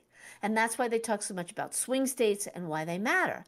Those are the states that could go either way because it's based on the 270 electoral votes. If you do it by popular vote, Yeah. I think Hillary Clinton won the popular vote because she got everybody in the major cities. You get New York, you get Philadelphia, you get, not maybe not Florida, but all these states, Los Angeles. Right. And if we did it that way, one party would constantly dominate. It Whoever always, owned the city. it always baffles me how when you look at the founding fathers, how young they were, like late 20s, early 30s. Literally, Yes. I think of all the kids in my age, the average kid had 25 to 32. It's not pretty. But they're 25. They saw the French and Indian War. Yeah, they saw, When they were 16, 17 years old. Many of them lost, their hearing, their limbs, their family members. So they were in it. In all They were fairness, living I think the average age of life was like 55 back it. then. That too. That too. But it was hard living, and they literally saw the country go from a colony to a nation. To a nation, and and they were learned individuals. Many of them, they were the ones that we hear about, and we hear about certain ones for a reason. They were intelligent to understand based on a lot of, British writers, French philosophers, what's the best way to set up a government. Right. And for all the people who say, oh, see, it's a failure, it never worked, it was a joke, you couldn't do it. Our Constitution is fabulous. It's when you deviate from it that we're having problems. And that's why they always say I can't remember. It's freedom if you can keep it. It's a republic if you can keep it. It's a piece of paper. It's only as good as the people that enforce it, pledge allegiance to it, and follow through with it. And as you see, if you start to deviate, that's why everyone's like, oh, get rid of the electoral college. They don't understand it enough to say, well, there's a reason why we have that. If you get rid of that, of course, anybody from a particular party that owns the cities, they're going to want to get rid of that because Right. they're going to pick the president every time. Well, you could do that, but you're going to start pissing off the people in the Midwest who say, we don't want this. And then you get another civil war in your hands, right? Well, they decide we don't want this president. We don't want this. We don't want that. So anyhow, it works when you exercise it within the confines of the rules and regulations of the Constitution. That's why that presidential act, I'm saying it's a wonderful thing. It reminds you that this is bigger than just the politics of today. Oh 20 yeah. years from now, it'll be different presidents, different situations, different scenarios, Hopefully younger and we will presidents too. hopefully, and we'll have a transition because we always, since we've been a constitutional, but we will have a transition, and it should be peaceful. The document shows us how to do it peacefully if everybody follows the rules and regs about how we conduct our elections, how they're performed, who votes on what. And I wonder, again, not to go conspiracy on you, but I wonder, like, after the founding fathers, how many years or generations went by, or presidents, where it was like, hey, we can manipulate this system. You know what I mean?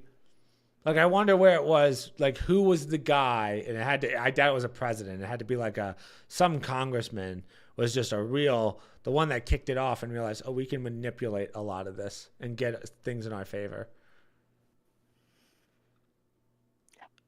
I can't. I'm sure people who are political scholars who have read. I know all the people that sat in those seats, Right. not just presidents and whatnot. I do know it was a big turning point for our country with FDR, because FDR introduced, with the Great Depression, he introduced a lot of government programs that we never had before. And many people identify that as a big turning point where the government all of a sudden felt it had to get into your life in order to fix the depression because it was just that bad. Right. You have people now who look back and say if they had just left it alone, it would eventually fixed on its own. But FDR, being president, felt he had to step in. This was a little bit before the war. He had to step in, and they had to come up with all these different, the alphabet. That's when the alphabet started. The Tennessee Valley Authority and whatnot, ways to get people working by having the government provide jobs. And people will point back to say that's when the government started to get too big. That's when it started. Then you fast forward to after Kennedy died and you had Lyndon B. Johnson, another piece of work. He is the one that started Social Security and really got into whole government, I say Ponzi scheme, but thinking he was quote unquote helping everybody. No, they do it, because it's election thing. You dangle carrots to people. Yeah. But this was a huge ass carrot, almost a Pandora box, where that went against, or it was a different way of thinking for the American people. You managed for yourself in this country. If you didn't save money and you got older and had nothing, too bad for you. That was your mistake. Well, he comes along and says, we're going to start Social Security. So when people retire, the government will be able to fund it, and we're going to do that by taxing the younger generation. This was a whole different dependency that he created, right? And then you have minority groups that take advantage of it. Those are pivotal things that changed not just policies for the day, but kind of changed the whole structure of government. And that's how you get to the point or started the whole process of government getting bigger and bigger and bigger.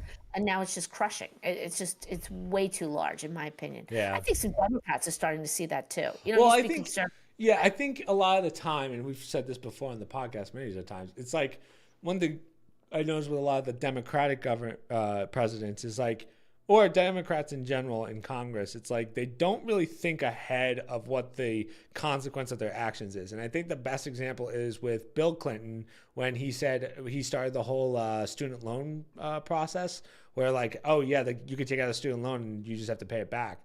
But what he didn't factor in is like, oh, colleges can raise their tuitions to $40,000. Right? Like if you look at like a chart from when like the beginning of his presidency to the end and the forgiveness, like it was like the average yearly tuition, I forget if it was yearly or like over the 4 years was, I believe it was like 24,000. So I have to assume it was for the 4 years. Now you're lucky if it's that in a semester, right? Like or a year, I should say. But again, I don't blame him. It's just that's the greed of the people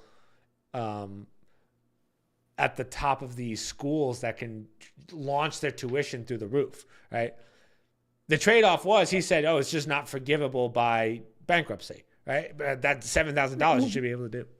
In hindsight, where we are today, now when you see what these institutions are, the ideological hotbeds they are, and when you see that, 90% of the faculty at most universities are Democrats and vote democratically, right?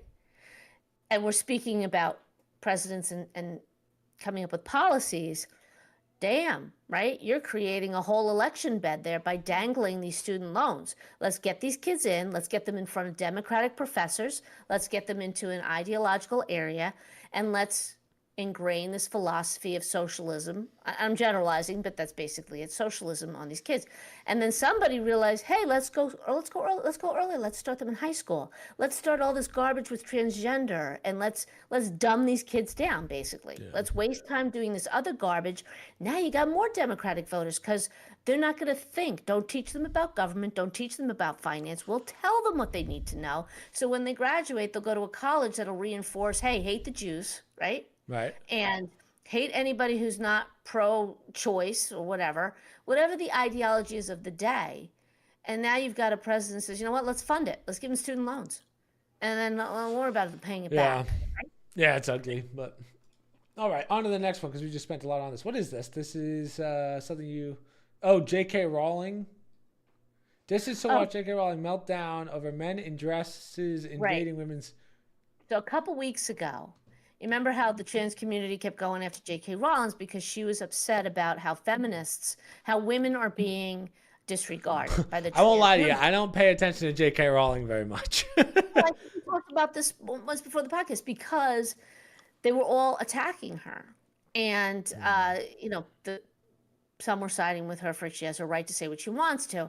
And as a feminist, she was saying, this is wrong. You can't, women should not lose their sports and trans should not, we don't have to bow to the trans movement, whatever. Okay. So what I like was Devin Erickson. He posts this. I don't know him or her. I assume it's a him, but I don't know.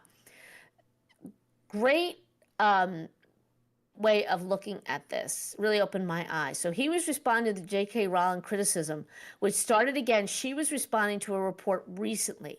Misinformation about the trans puberty drugs. And, somebody did, the Mayo Clinic produced a report basically saying you're kidding yourself with these puberty blockers. They are damaging. They are not reversible. You're kidding yourself if you think young trans children should be. Isn't it scary we have to tell people that? Hey, probably something that destroys or augments your body's hormones probably isn't a good idea to put in you. Right. Well, and this counteracts what the trans movement has been saying. Oh, no, it's fine. And you can always reverse it. That's not true. We finally have science to back it up. Okay. So Rawlings made comments about it, and now they go after her again. How dare you? You're transphobic and everything. But Devin Erickson makes a great point. His observation is J.K. Rowling has no one to blame for this but herself. Why? All the trans community is doing is the same thing that females have done regarding equality and the feminist movement against males. And when you really think about it, it's literally the same thing. So first they came for the men. The women demanded inclusion in men's spaces. They decided to change those spaces to suit the women. Eventually they decided, no, you're not allowed to have any more male spaces. Think of the Boy Scouts, right? Right. Can't have Boy Scouts anymore. The girls came in, okay? And this was the mentality, as you know, growing up in a lot of ways. Girls have been oppressed for so long. They are you have to let them in. They have to be equal. Of course they have to be equal, but no, that wasn't good enough. You have to accommodate the girls to be in your, whatever you're doing, okay? Right. And because of this mentality, as this guy points out for J.K. Rowling and other, boys had no real boy spaces anymore to do boy things. They were raised, many of them, just by women, right? A lot of single family homes, and they only had females. They were doing it in an environment that's designed for girls. Let's face it, pre-K education basically through high school, it's really an environment that caters to girls' abilities more than boys. Sit at a desk all day. You had to fight to get playtime for boys because boys are different. Right. They're more kinesthetic. They like to move around more. Okay. That males are responsible for all the problems in the world. That's what we're seeing now. Masculinity is terrible. It's evil. It's threatening, right? God. And girls can do anything they want. The girls can't do anything wrong. Okay? So then they wonder why that many of these young guys grow up, and guess what? They want to be girls because that's what's kind of ingrained to them for a long period of time. So they take over the women's spaces, and they're doing it in the same way that the trans movement is doing it now, right back to women. They want to be in women's spaces. They want things changed to accommodate them. And eventually, they want there to be no women only spaces anymore. And it's literally the same thing that happened to men. Yeah, I mean, I don't have much of a I don't have much of a say in this one because, as I said, I really couldn't care less about J.K. Rowling or whatever she says. So No, but it's not really about her. That's not I my get the intention. concept, but But it's you know. right. People like that who they push this feminist idea, and now it's biting them on the ass. Yeah, And like I I said, guess if what I'm a I male, yeah. I'm sitting back and saying, let them duke it out, because as long as you're confident in yourself and you're not one of these males who's questioning your very identity because women tell me you're bad and evil and your masculinity is wrong. Most of the guys, fortunately, that I know say, well, shit on you. That's not true. Go ahead, My you go duke it question, out with the trans movement. what I'm saying is like, and this just might be my naiveness on this, but does J.K. Rowling have that much of like a say in the feminist movement? I know she's a big deal, right? As an author because she wrote some books, but besides that, like, what's her like? Just a celebrity? Like, what is she? You know what I mean? Well, she's a famous female author who made a lot of money Is she from that her. famous? That's what I mean. Is she that famous? Oh, Oh, yeah, you don't have too many female authors that have created a media empire through her books, right? And she happens to be a feminist, and she's been very outspoken, to her credit, for what she believes with women. But it's interesting to me. I don't consider myself an ultra feminist. I laugh at the feminist movement because pretty much for this reason. They're working so hard to push males out that it's not about equality anymore. It's about them getting right. more. That's where we're really at. That's Yeah. what they want. They ultimately That's want really what more. it is in everything. Right. And now I'm looking at this, and Devin's making a good analogy. What's happening now, J.K. Rowling brought this on herself. Her ultimate feminism of pushing your way into the male world, demanding that they take women in, demanding get equal treatment, demanding that there's no more male space. Well, guess what? Substitute male for female and women for trans, and you've got the same thing going Same on. argument, yeah. So as much as she's complaining about it, as a male, I think he's kind of sitting back and laughing. I'm assuming he's a male and saying, you know what? You brought this on yourself. You created this trans movement by the mere fact of how you handled this as a feminist, where you didn't want just equality. You wanted to take over.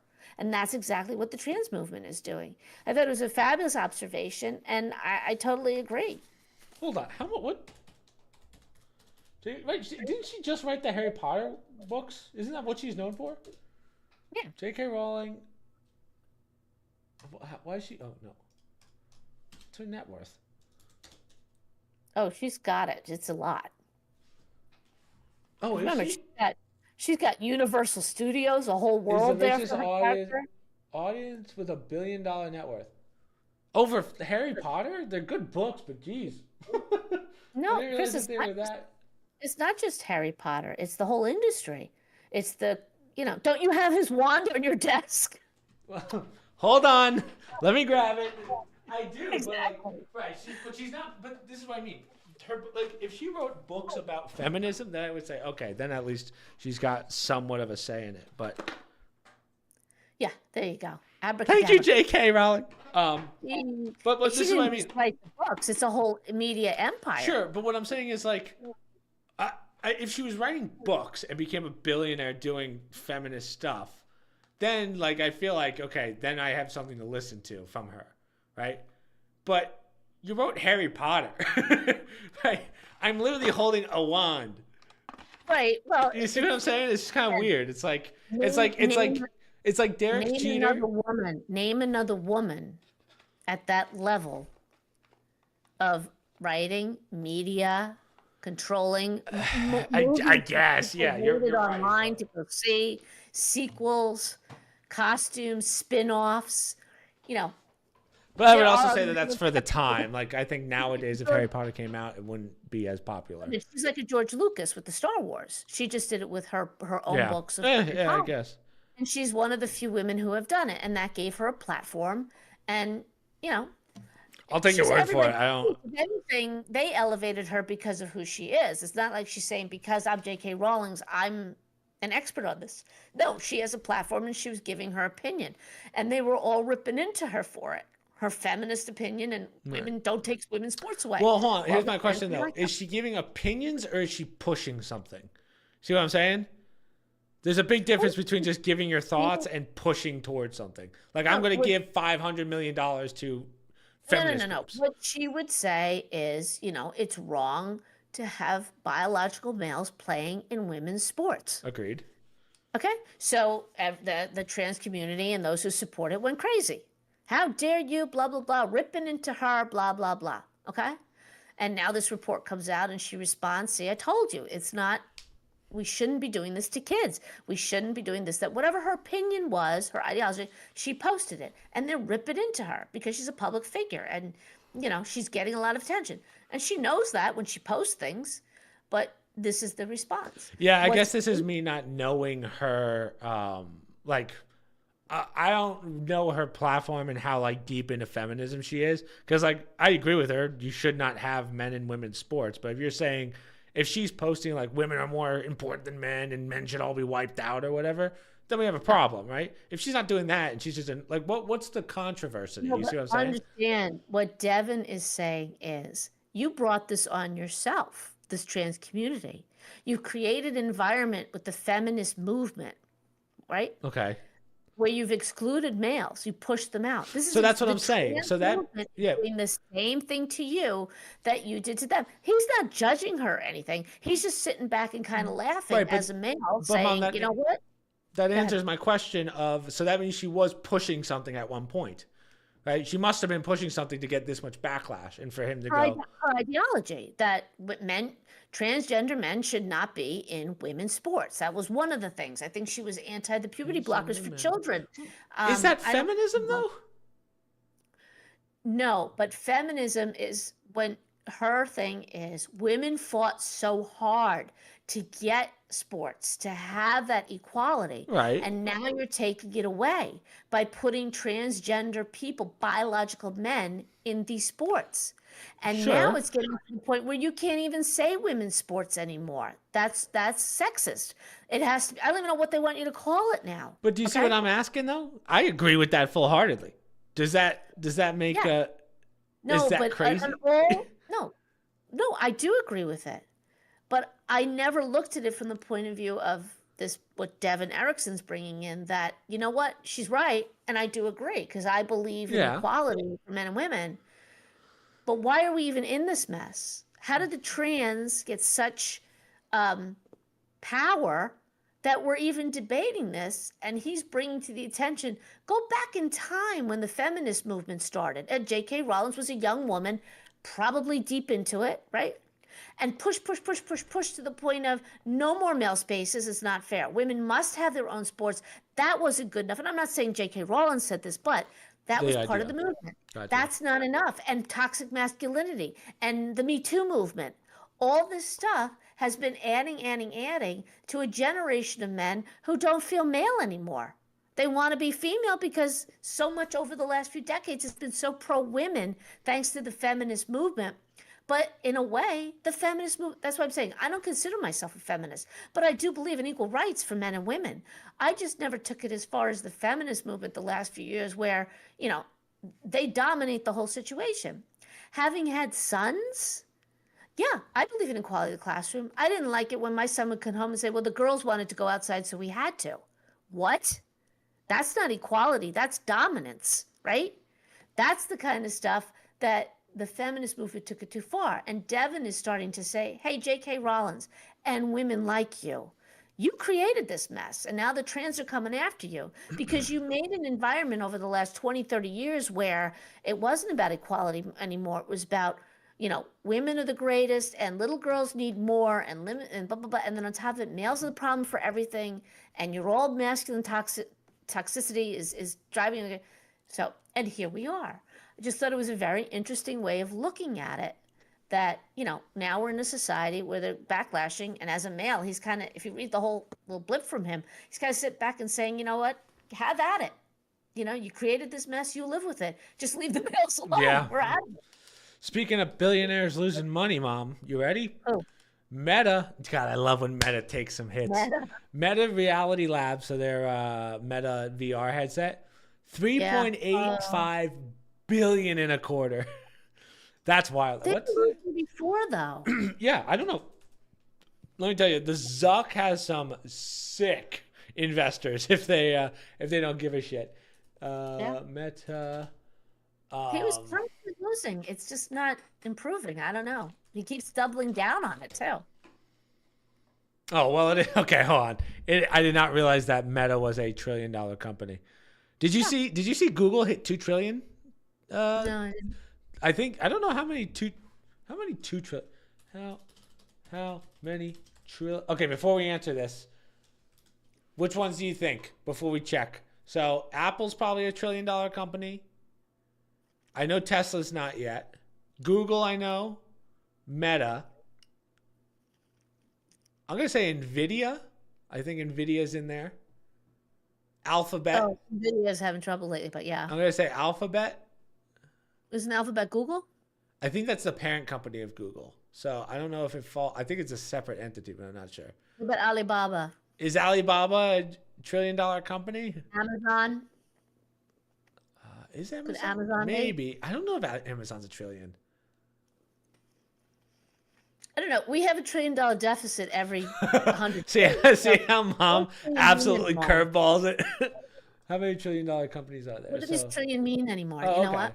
So there's five publicly traded companies reaching the market cap of 1 trillion or more.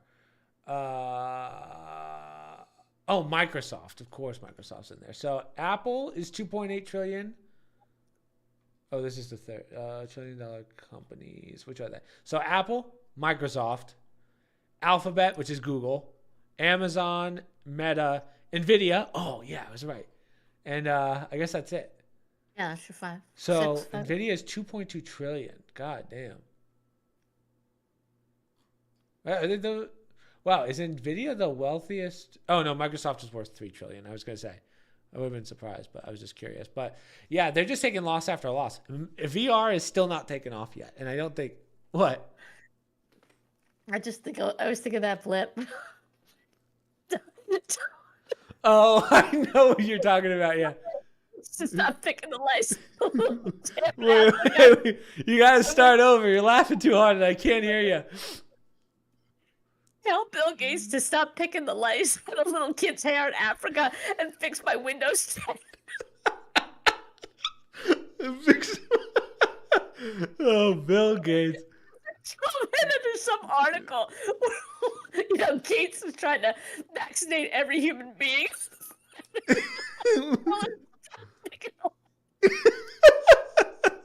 I gotta find that.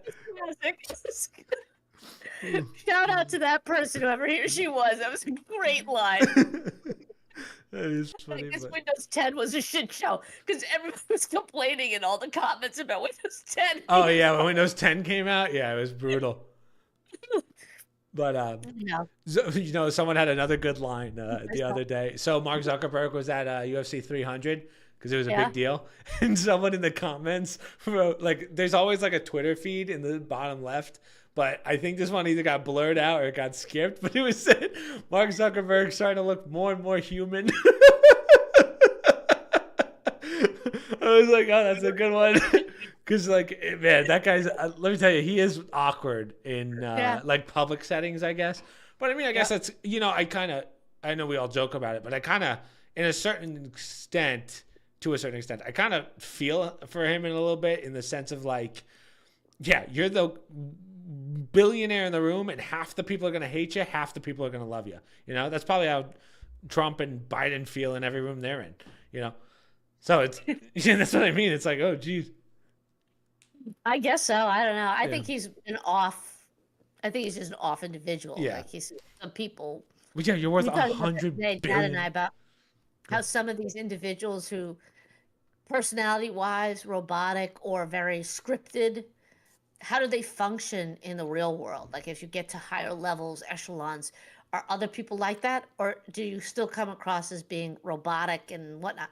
So somebody like a Mark Zuckerberg to you or me, it's and to some, there's plenty of CEOs or high Yeah. level individuals who are very laid back, very down to earth people. They're very bright and very talented. You get somebody like that in the room, and yes, you can function with somebody like that. That's I but they're think annoying.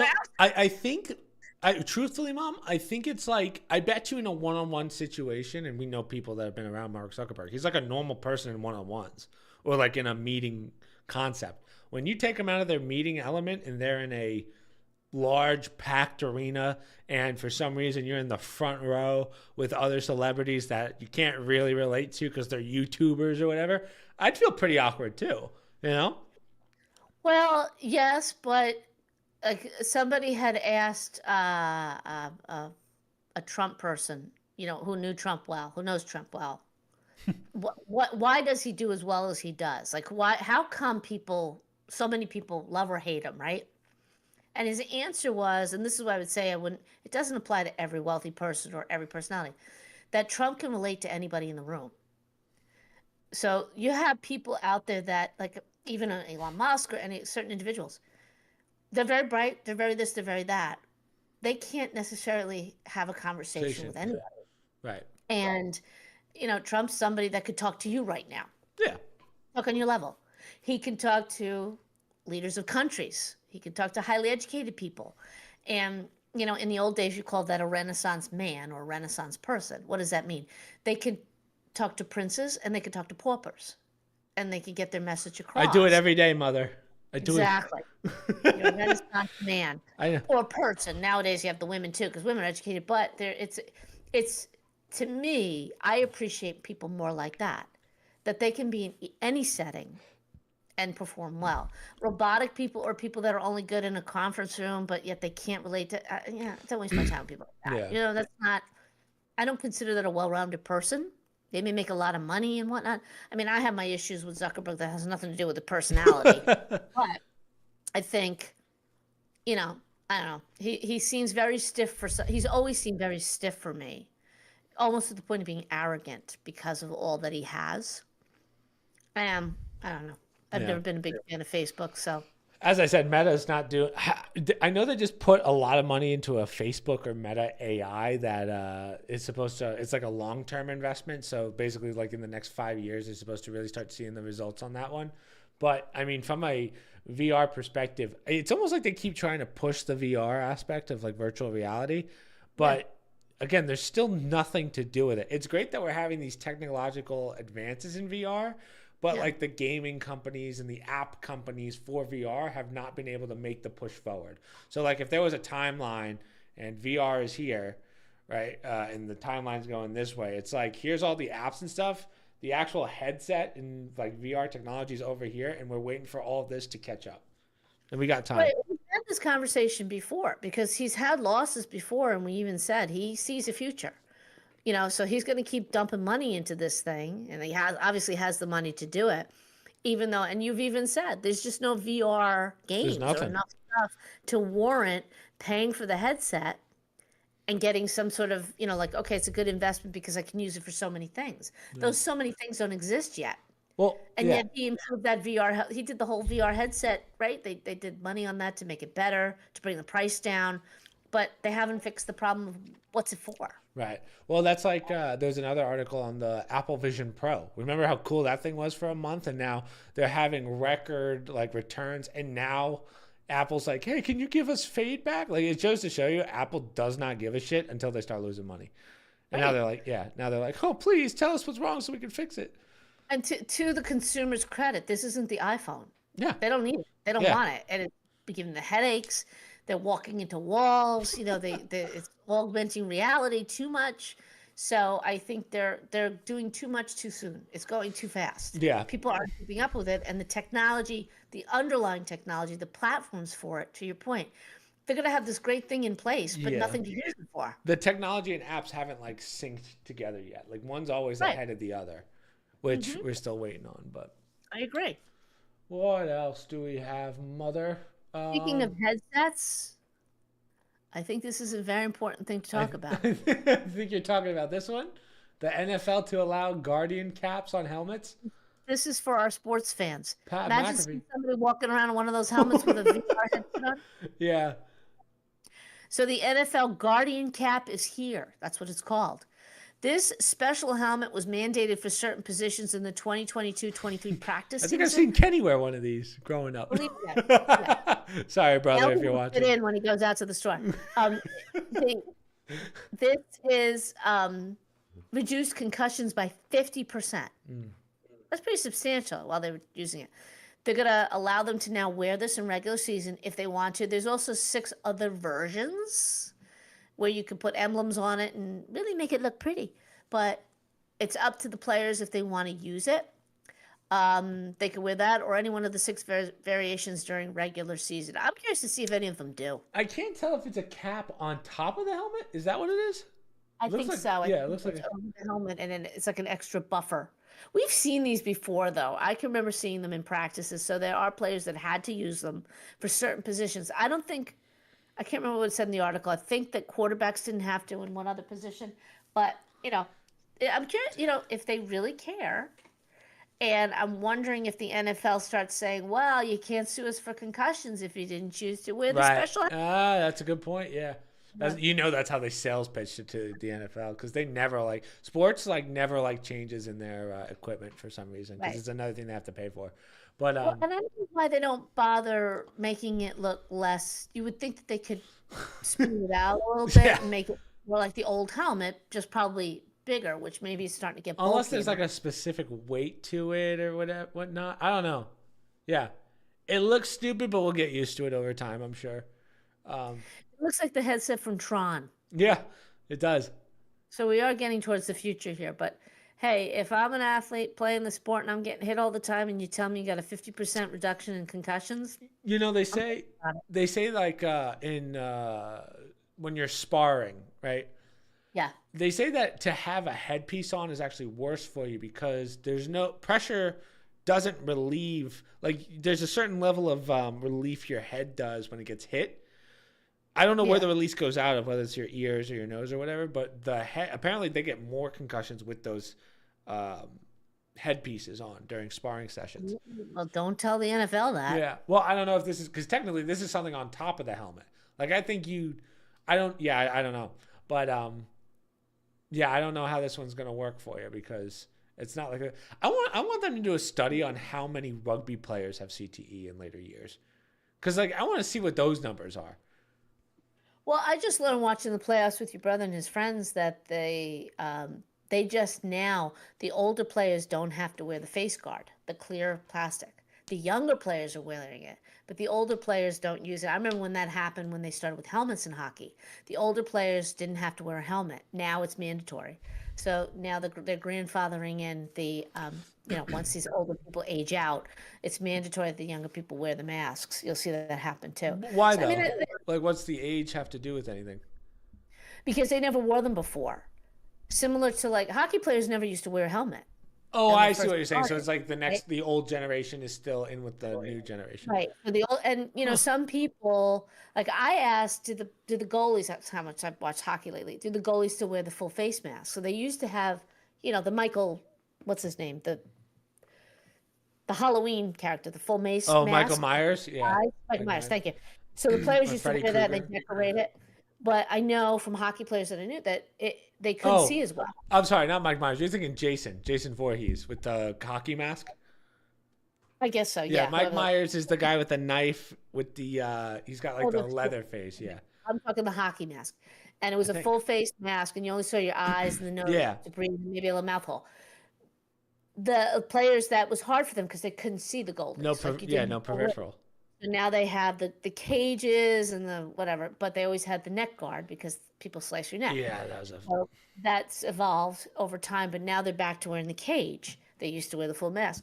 So the older players in hockey, which I love hockey. Hockey's the least progressive. It's so funny because I was talking about this with your sister Aunt Sue. I was like, I think Mom's into hockey, and then I said to Aunt Sue, I was like, did you ever go to Uncle Ray's games? So Uncle Ray's my mom's brother. And Aunt Sue said, I'm pretty sure there were times when I was on the ice trying to find his teeth. I was like, oh, God. So Ray played in an amateur league where the hockey players in upstate New York, they could play. So they would do it in like the off season to stay in shape and just get on the Oh. ice. Right. They would play, but they couldn't play their position. Like that was the rule. Or that was my understanding when he played. And one time some guy picked a fight with him and it wasn't even on the ice. And he like butted into Uncle Ray's teeth with his stick. Oh man. Yeah, it was a mess. And like I said, it wasn't even like hockey related. I think he just, Uncle would know better, but it was like one of those things where he was like, are you kidding me? This is just like a sport to do. He was adult. He wasn't even a kid at the time. There's always that one person that takes it too seriously, you know? I was talking about that when Dave did the podcast. He was talking about how he did like a men's league, but like some of the guys were just too intense. Sometimes in the basketball league that Dad plays, some people got intense. I used to be like that, but that was back when I was like 16, 17. Well, you know, you get to an age, especially for us, when your expectations are different. You know, Dad's playing in a 50-something-year league. I'm still trying to get into the NBA, Mom. I still think it's coming. I'm waiting for the call. Yeah. I'm waiting for that or the Erza Miller call to play the next Flash. I'm waiting for it. Oh, yeah. We need you to lose about 50 pounds. We need you to be about 140 pounds. But keep your muscle. Fit in his little girly suit. Yeah. His size body, his little girly suit. I picture myself. Can you imagine me coming in? It's my scene. I speed in, and there's like a little beer belly from like I just couldn't quite fit. The muscle's there, but it's like, Superman, tell me where to go. But flash my ass. Yeah. My granny's faster than he is. Yeah. Did you see? This will be good for our viewers. Did you see the NFL draft last night? No, I didn't watch that. Sketch is that Michael has definitely shown you videos of Sketch. Remember that kid where Mom, he's taken the world by storm. I'm sure all of our viewers right now are like, he's talking about Sketch. You see the special needs kid? Yeah, but he's not actually special needs, which is wild because Matt Sprague and I talk about it all the time. We're like, how is this kid faking a disability and not getting canceled for it? But he's the one where, like, you know how Kenny and I and Mike and I always walk in, we're like, what's up, brother? That's where it comes from. You should have seen this. They let him, he's taking the world by storm. Everyone's doing this, but he got, he's on ESPN now doing the whole, like, it's wild what this kid has accomplished in a couple months. What's up, brothers? What's up, brothers? Does he have a line that he What's up, says? brother? Come on! No, that's not it. This is football! Come on! I guess maybe it's not the same guy, but so he's faking the special needs. Oh, no. I know who you're thinking about. You're thinking of what happened?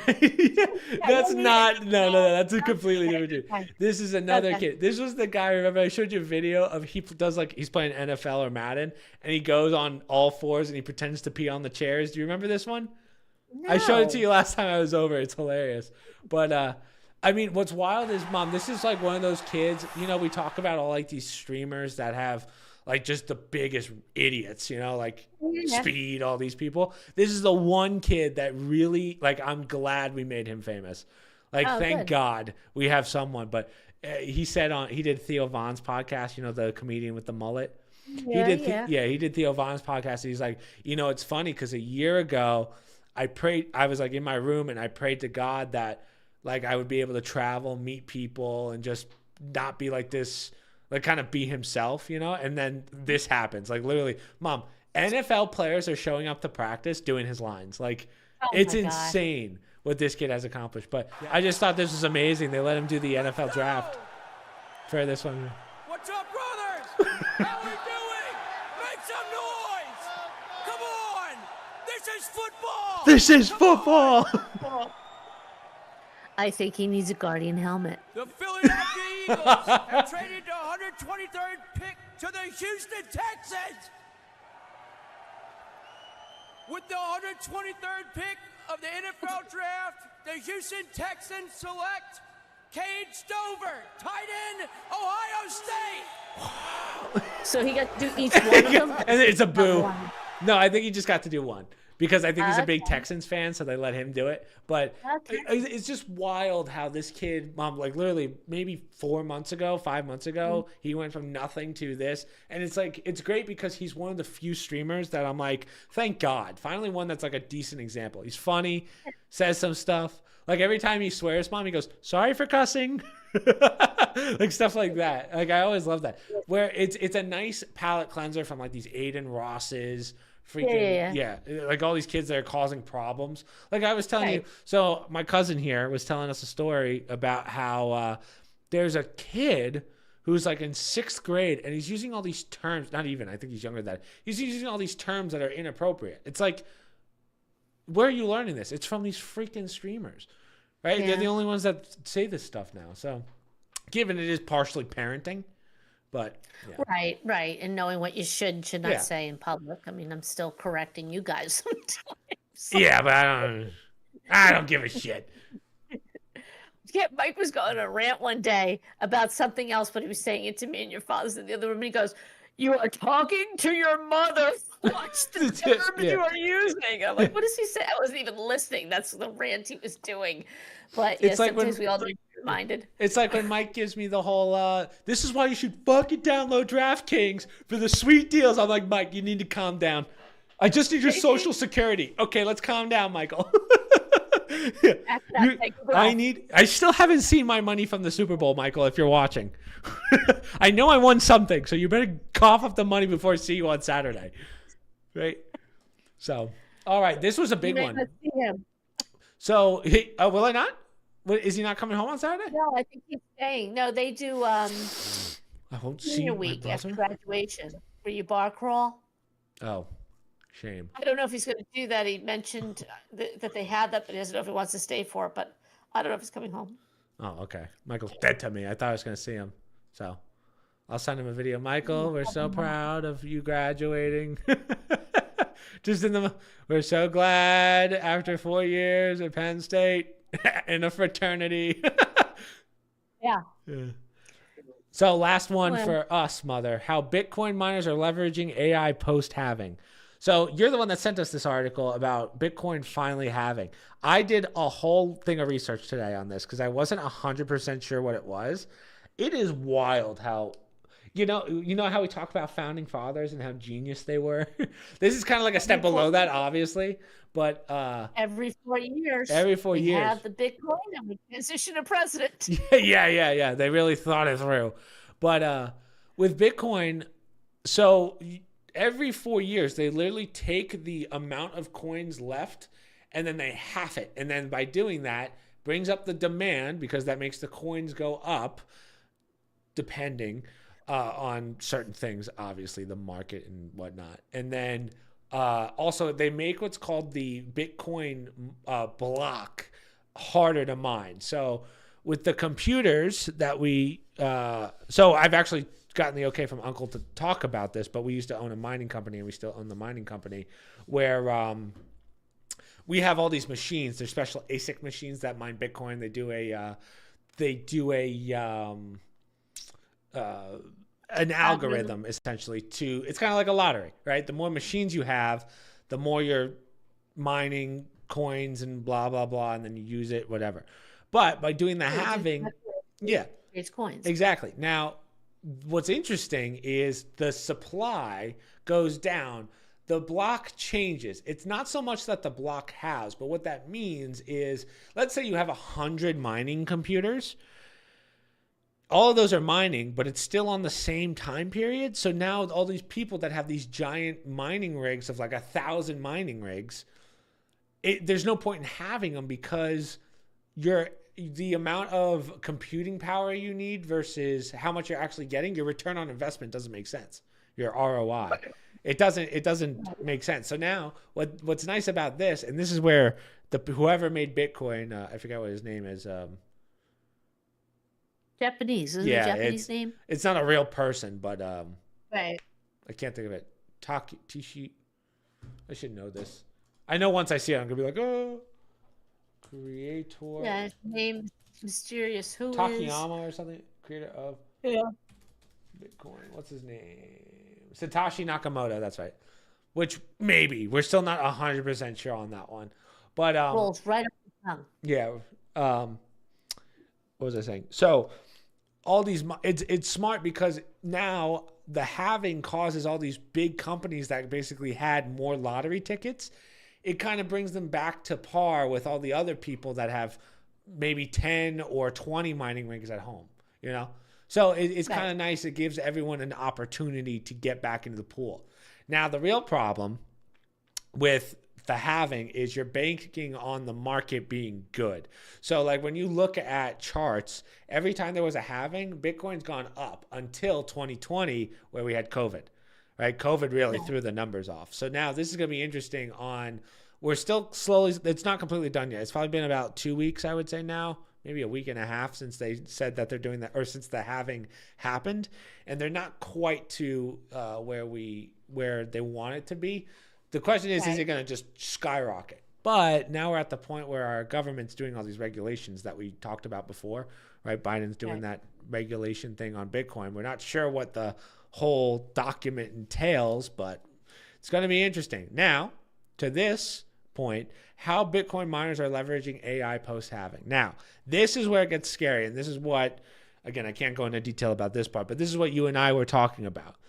AI has gotten so good that 10-minute time frame, that 10-minute margin block is probably going to be very compromised due to these AI learning machines, right? The second AI gets into this, I'm curious to see what happens to Bitcoin, because I think it's going to get sucked. I think a lot of people are going to figure out how to mine very, very quickly to the point where the supply is going to go to the people that get the AI to do it first. Does that make sense? Yeah. So that's how they're leveraging this. But for those of you that have never seen it, here, let me show you, because I think a lot of people don't know what it is. You cap the number of Bitcoins, so you're just going to get there faster.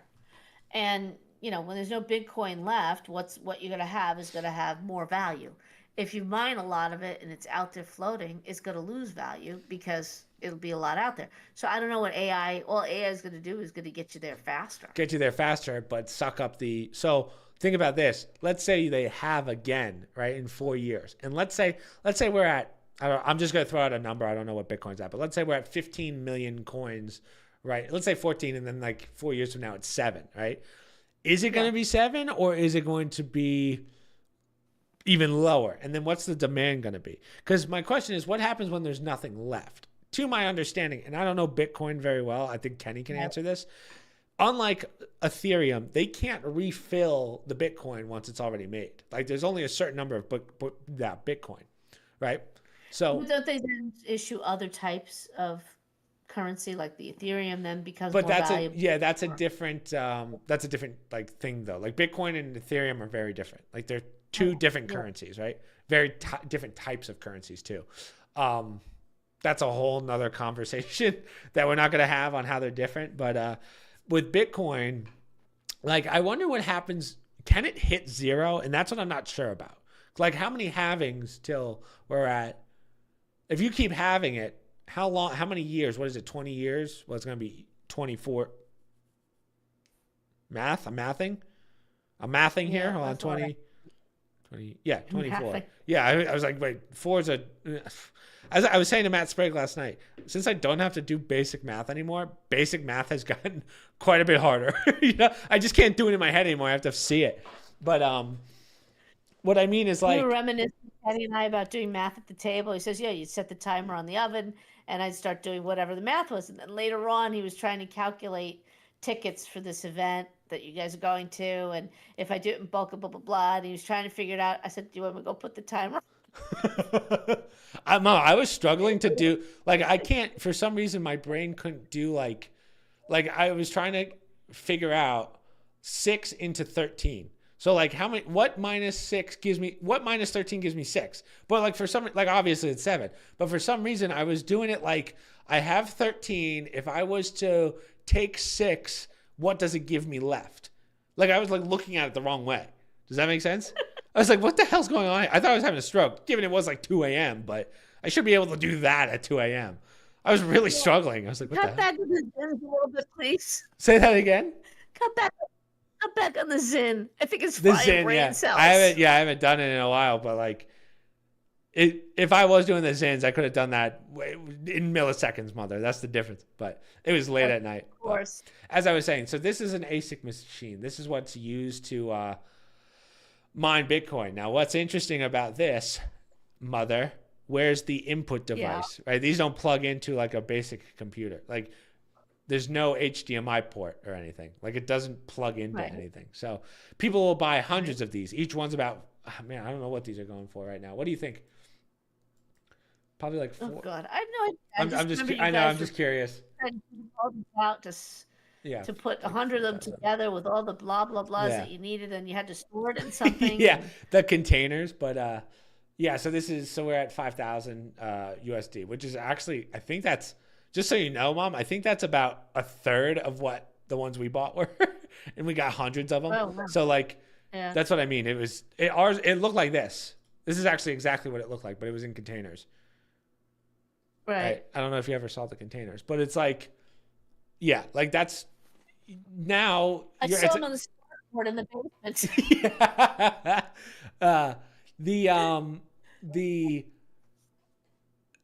So there's no benefit to this anymore because the ROI on how much you'll make on Bitcoin versus what your electric bill is going to be just doesn't make sense. But let's say I have an AI and I have all these, I'll mine that Bitcoin real quick, I think. Like this article is talking about, and I completely agree, and I think we talked about it before talking about Bitcoin.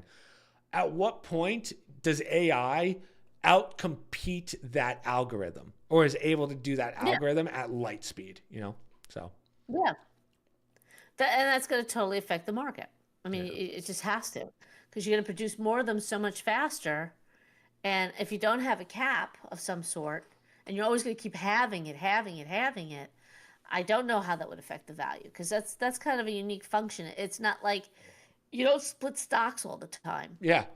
Like imagine if a company just got rid of, it's like if Apple said, take all your iPhones and throw them away and we can't make any more. It's like, it's very weird how you do that. In fact, I think it's illegal to do that in any other company, right? Like you can't just iPhones do become obsolete. You might as well throw them away because you can't use the software anymore. But I don't think you can't legally, to my understanding, right? I can't sell a certain number of things and then purposely, actually no, that's not true because Prada does it with their bags, right?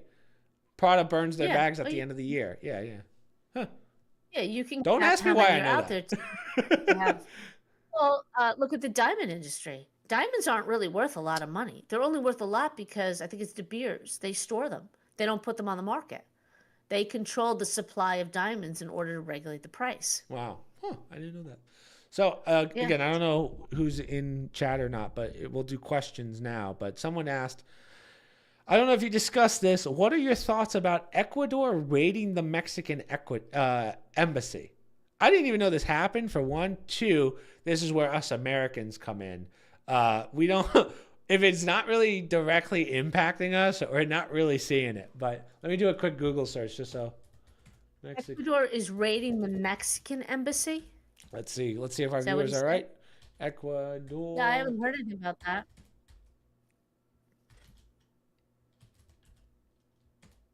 It would be nice if I could spell.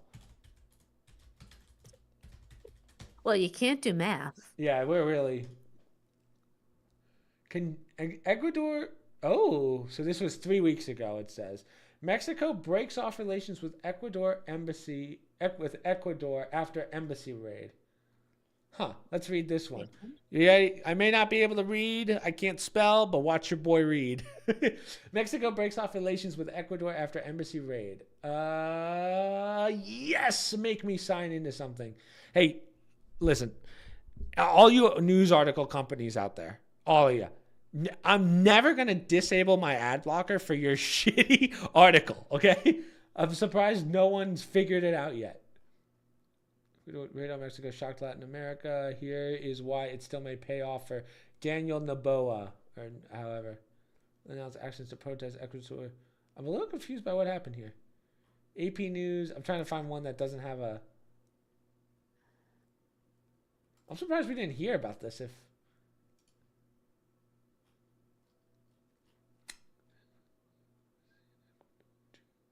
Wow, so I guess Ecuador really effed up. See, this is where Uh, in Quito. Accept your cookies. Fine.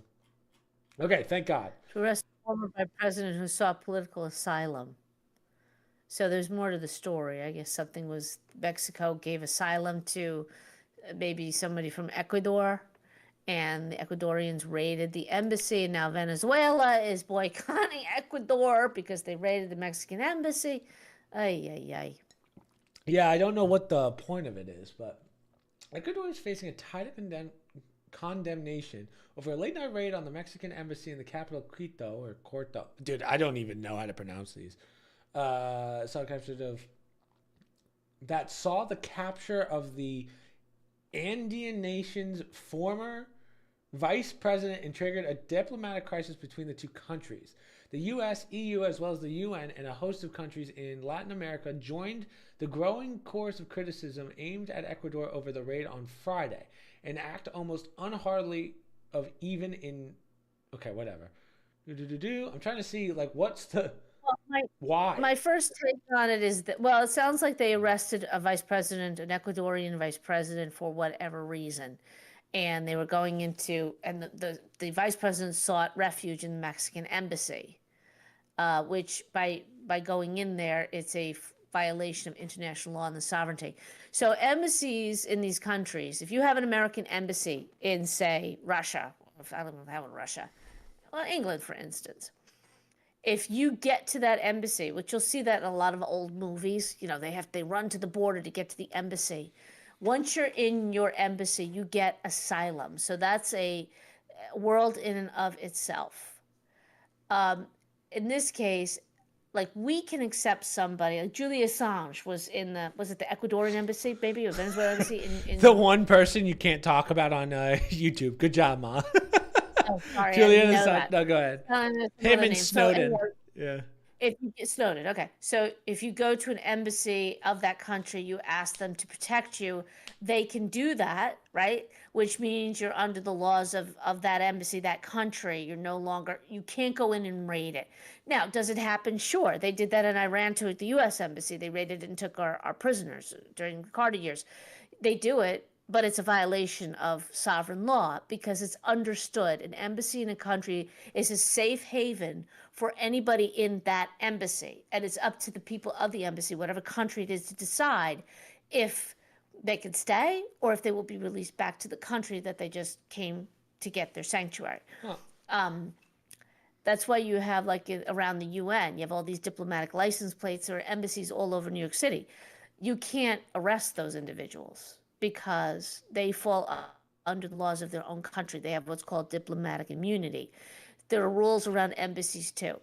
So that's why they always say if you lose your passport and you're in some country and say a revolution breaks out and they want to kidnap American citizens, you get your fanny not to an airport. If you get to the embassy, the American embassy, they have to take you in as an American citizen and they have to protect you until they sort it out.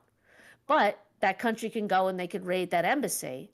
But now you got problems because now you're a threat to every embassy because you're breaking what's an understood law that you don't go in there. Gotcha. Huh. So then I guess there's not much to talk about with this one in the sense of, yeah, I guess Ecuador did something wrong, right? Or is it? Yeah, I don't.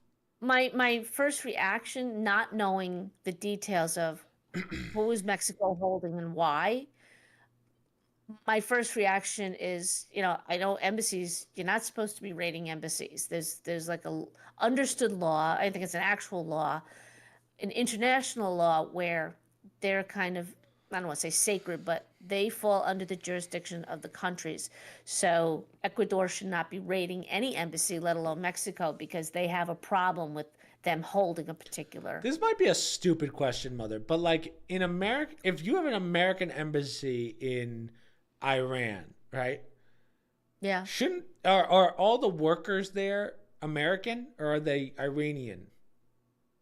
Well, it depends. You could have Iranians who do translations and stuff that Right. to help out the Americans. So does that mean you'll have like mostly American citizens working there as well? Usually it's American citizens who work at the embassies. Oh, okay. Yeah. Huh. I didn't realize that. Are they military? No, they don't Oh, have to be. huh. No, I mean, you will have a military presence. I'm not sure. I think it's the Marines that it falls under, but I'm not sure. Let me But tell you something. have If I'm in an embassy and I'm living overseas in some country, I mean, I feel like you always have a target on your head. You know, that's got to be a rough job. well, and that's the point of this article. Ecuador just made it more difficult Yeah. because now they're making it open season. Anytime that these one countries raid an embassy in a foreign country, they're breaking an understood international law, and you put all of them at jeopardy, right? Yeah. So that's why you have to kind of, sometimes that's when you side with your enemies to say, no, no, that's wrong. We agree, or I agree with Russia that you can't go in and you can't do this. You can't, we have to have certain understood laws. If you start doing it here, who's to say, you know, somebody can't raid the American embassy over in, I don't know, Iran right now, Gotcha. right? So basically, to answer your question, Zia, if discussed, our thoughts are don't, there's embassies for a reason. Don't raid an embassy. You Venezuelans? Right. Or there must be some, if something happened, I would think that there has to be some negotiating going on before you just go in and go try to take the person out. That's not always the best way of handling it. And you're not supposed to do it. You're breaking some international laws. Not to say that whoever's in the Mexican embassy, maybe they're total criminals. I have Yeah, no idea. it sounds like based on, I don't know. I mean, he's got to be Mexican president of Ecuador, a flagrant violation of international law and Mexican sovereign. Oh, geez. Former ambassador said it's almost like he fled to this embassy for safety, and they were like, "Nah," you know. I don't know. To your point, this is one where there's going to be. I don't know enough about the politics down there to be able to tell you like what it's over or what this person did. Who Jorge Glass is. He's been residing at the embassy since December and sought political asylum after being indicted on corruption charges. I hate to say it, but Mom, doesn't he look a lot like Mr. Greta? He does. Is that Mr. Greta? Do we have to ask him? Was he? Okay, Jorge Glass. Okay, so there's a perfect example. So he's basically running away from corruption charges. Don't know if he's guilty or not, but that's why he sought protection at the Mexican embassy, because he's going to go to jail, or I don't know what the punishment is over there. And the Ecuadorians are saying, hey, he broke a crime in our country. He needs to be released. And that wasn't going to happen. So they raided it. Well, that's not the answer. You got to do some sort of diplomatic, there are international law courts and whatnot to get him out of that embassy. Right. But like I said, think about the person I mentioned before. He was living in that embassy for how many years? You could stay there for a long time. You just can't ever step foot out of there. So Glass now cannot leave that embassy ever. Yeah. As soon as he steps out of there, he's back under Ecuadorian laws. The people will So he take needs him someone to and helicopter him in or helicopter him out. Well, knowing our president, he'll go and take, Marines who half of them will be slaughtered just to get this clown out to appease, I don't know, Mexico or something, while our own citizens are languishing in Afghanistan. So, Yeah, that's usually how it goes. Stuff like that goes on all the time. So, Former have between big cocaine producing nations. Thanks for bringing that to our attention. That's definitely what I'm gonna keep on. I'm curious how that one's gonna end out, but we'll give any more questions from anyone. I know some of you guys are shy, but feel free to ask anything. It doesn't have to be. It doesn't have to be anything like news related. Math. You could, yeah. How do you do? Can you help me with my math homework? No math for Chris. He's not going to do any division right now. I ain't doing anything math wise, but yeah, I'll set the timer. We'll give it like 5 more minutes and then we'll see. Because I think we lost a couple frames tonight. I don't know how far back it is, but it shouldn't be too bad. But yeah, we just did almost 2.5 hours, Mom. I know. I heard the dog crying outside the door upstairs. For a long time. Yeah. His dad wasn't keeping him entertained. Yeah, Dad's just watching. Is there basketball tonight? Because you know that if there's basketball. Oh yeah, so that means Bo's being neglected. It was like, hey, Bo, you want to come watch the NBA? Yeah. No. Yeah. I've been watching more sports with Uncle Jerry. I've been watching because Uncle Jerry's always like, want to watch golf, and I was like, man, I don't care about golf, but Mom, there's this guy named Scheffler, who is just, Mom, this guy is a dominant force every time. Oh, did you talk to Aunt Sue about Survivor, Mother? No. Oh, Mother, The guy that I want. Okay, guys, I'm gonna go down a little rant here, but let me tell you how mad I was. So I've been watching Survivor with Aunt Sue. Now there's this one guy named Hunter who has been dominating every single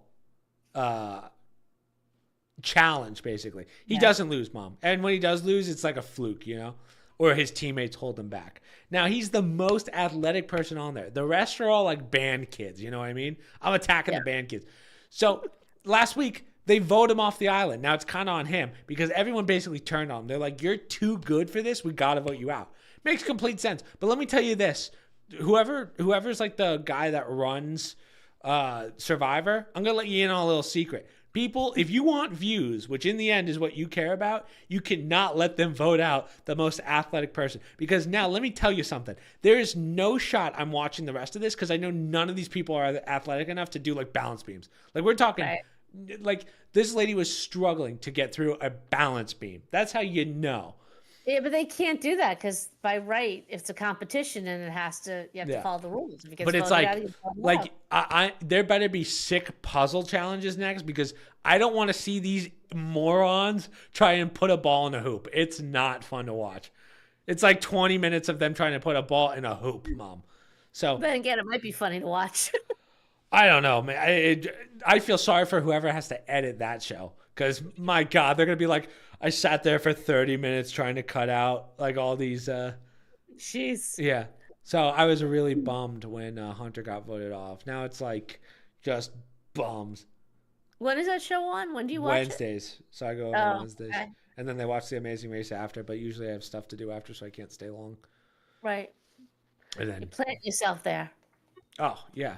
Aunt Sue and I, we're plotting. We go, what would we do if we had an immunity idol? I'm like, I don't know. So. Do you get your own TV table? Oh, of course. That's what we eat. Oh, is man. Is it labeled with your name? This is Chris's? Does you have her name written? No, not yet. Table? Oh, not yet. Okay. So you're not there yet. Are we? When are you and Dad coming down?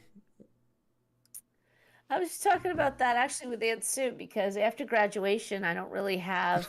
You're done. Anything. You're graduated for the fourth time. I'm gonna backpack through Europe. Yeah, this is where you go off the grid.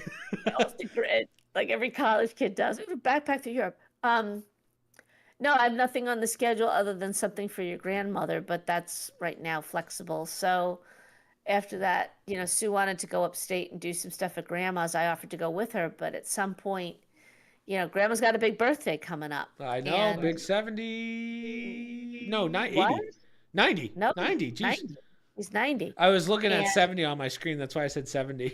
But we have to coordinate something. So we were just chatting about that. I could say it because she doesn't watch the podcast. We're trying to get her down to you.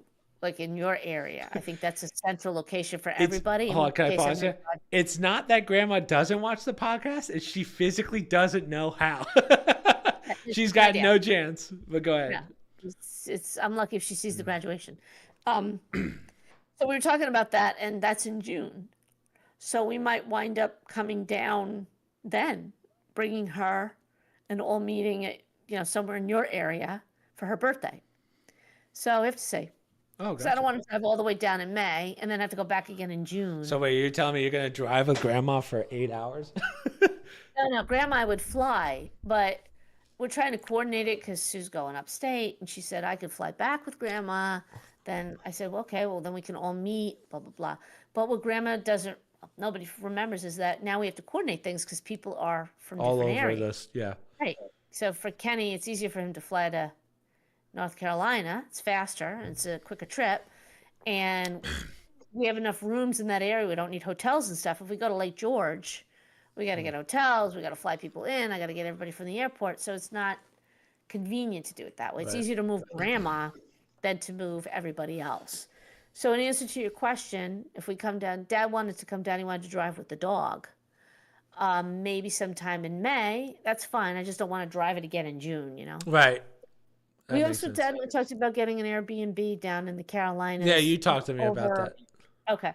So, I don't know. We should probably do that fairly soon, too. Before we get too deep into the summer, we can start looking around. But finally get out of Jersey? What's that? Finally getting out of Jersey? Every viewer makes fun of us for being from New Jersey. Yeah, hopefully. I'm trying. I'm trying my best, but nothing's really, you know, we haven't seen anything yet that is worth packing up and The saying we're dream going. house? Yeah. Dad I wants don't a think we're gonna 12 find the car dream house. garage. I'm never gonna find the dream house. That's something I'd have to build, and I don't know that that's gonna happen at this place. So we're just trying to find something. Unfortunately, we've seen a lot of houses that if I had to move tomorrow we could. We just don't have to move right away. And, it's been a lot easier being closer to college with Mike for when he does come home versus driving, 12 hours for the holidays. So it's worked out and timing is pretty good now that everybody's starting to go finish with school, go where they need to go, gives us a little flexibility.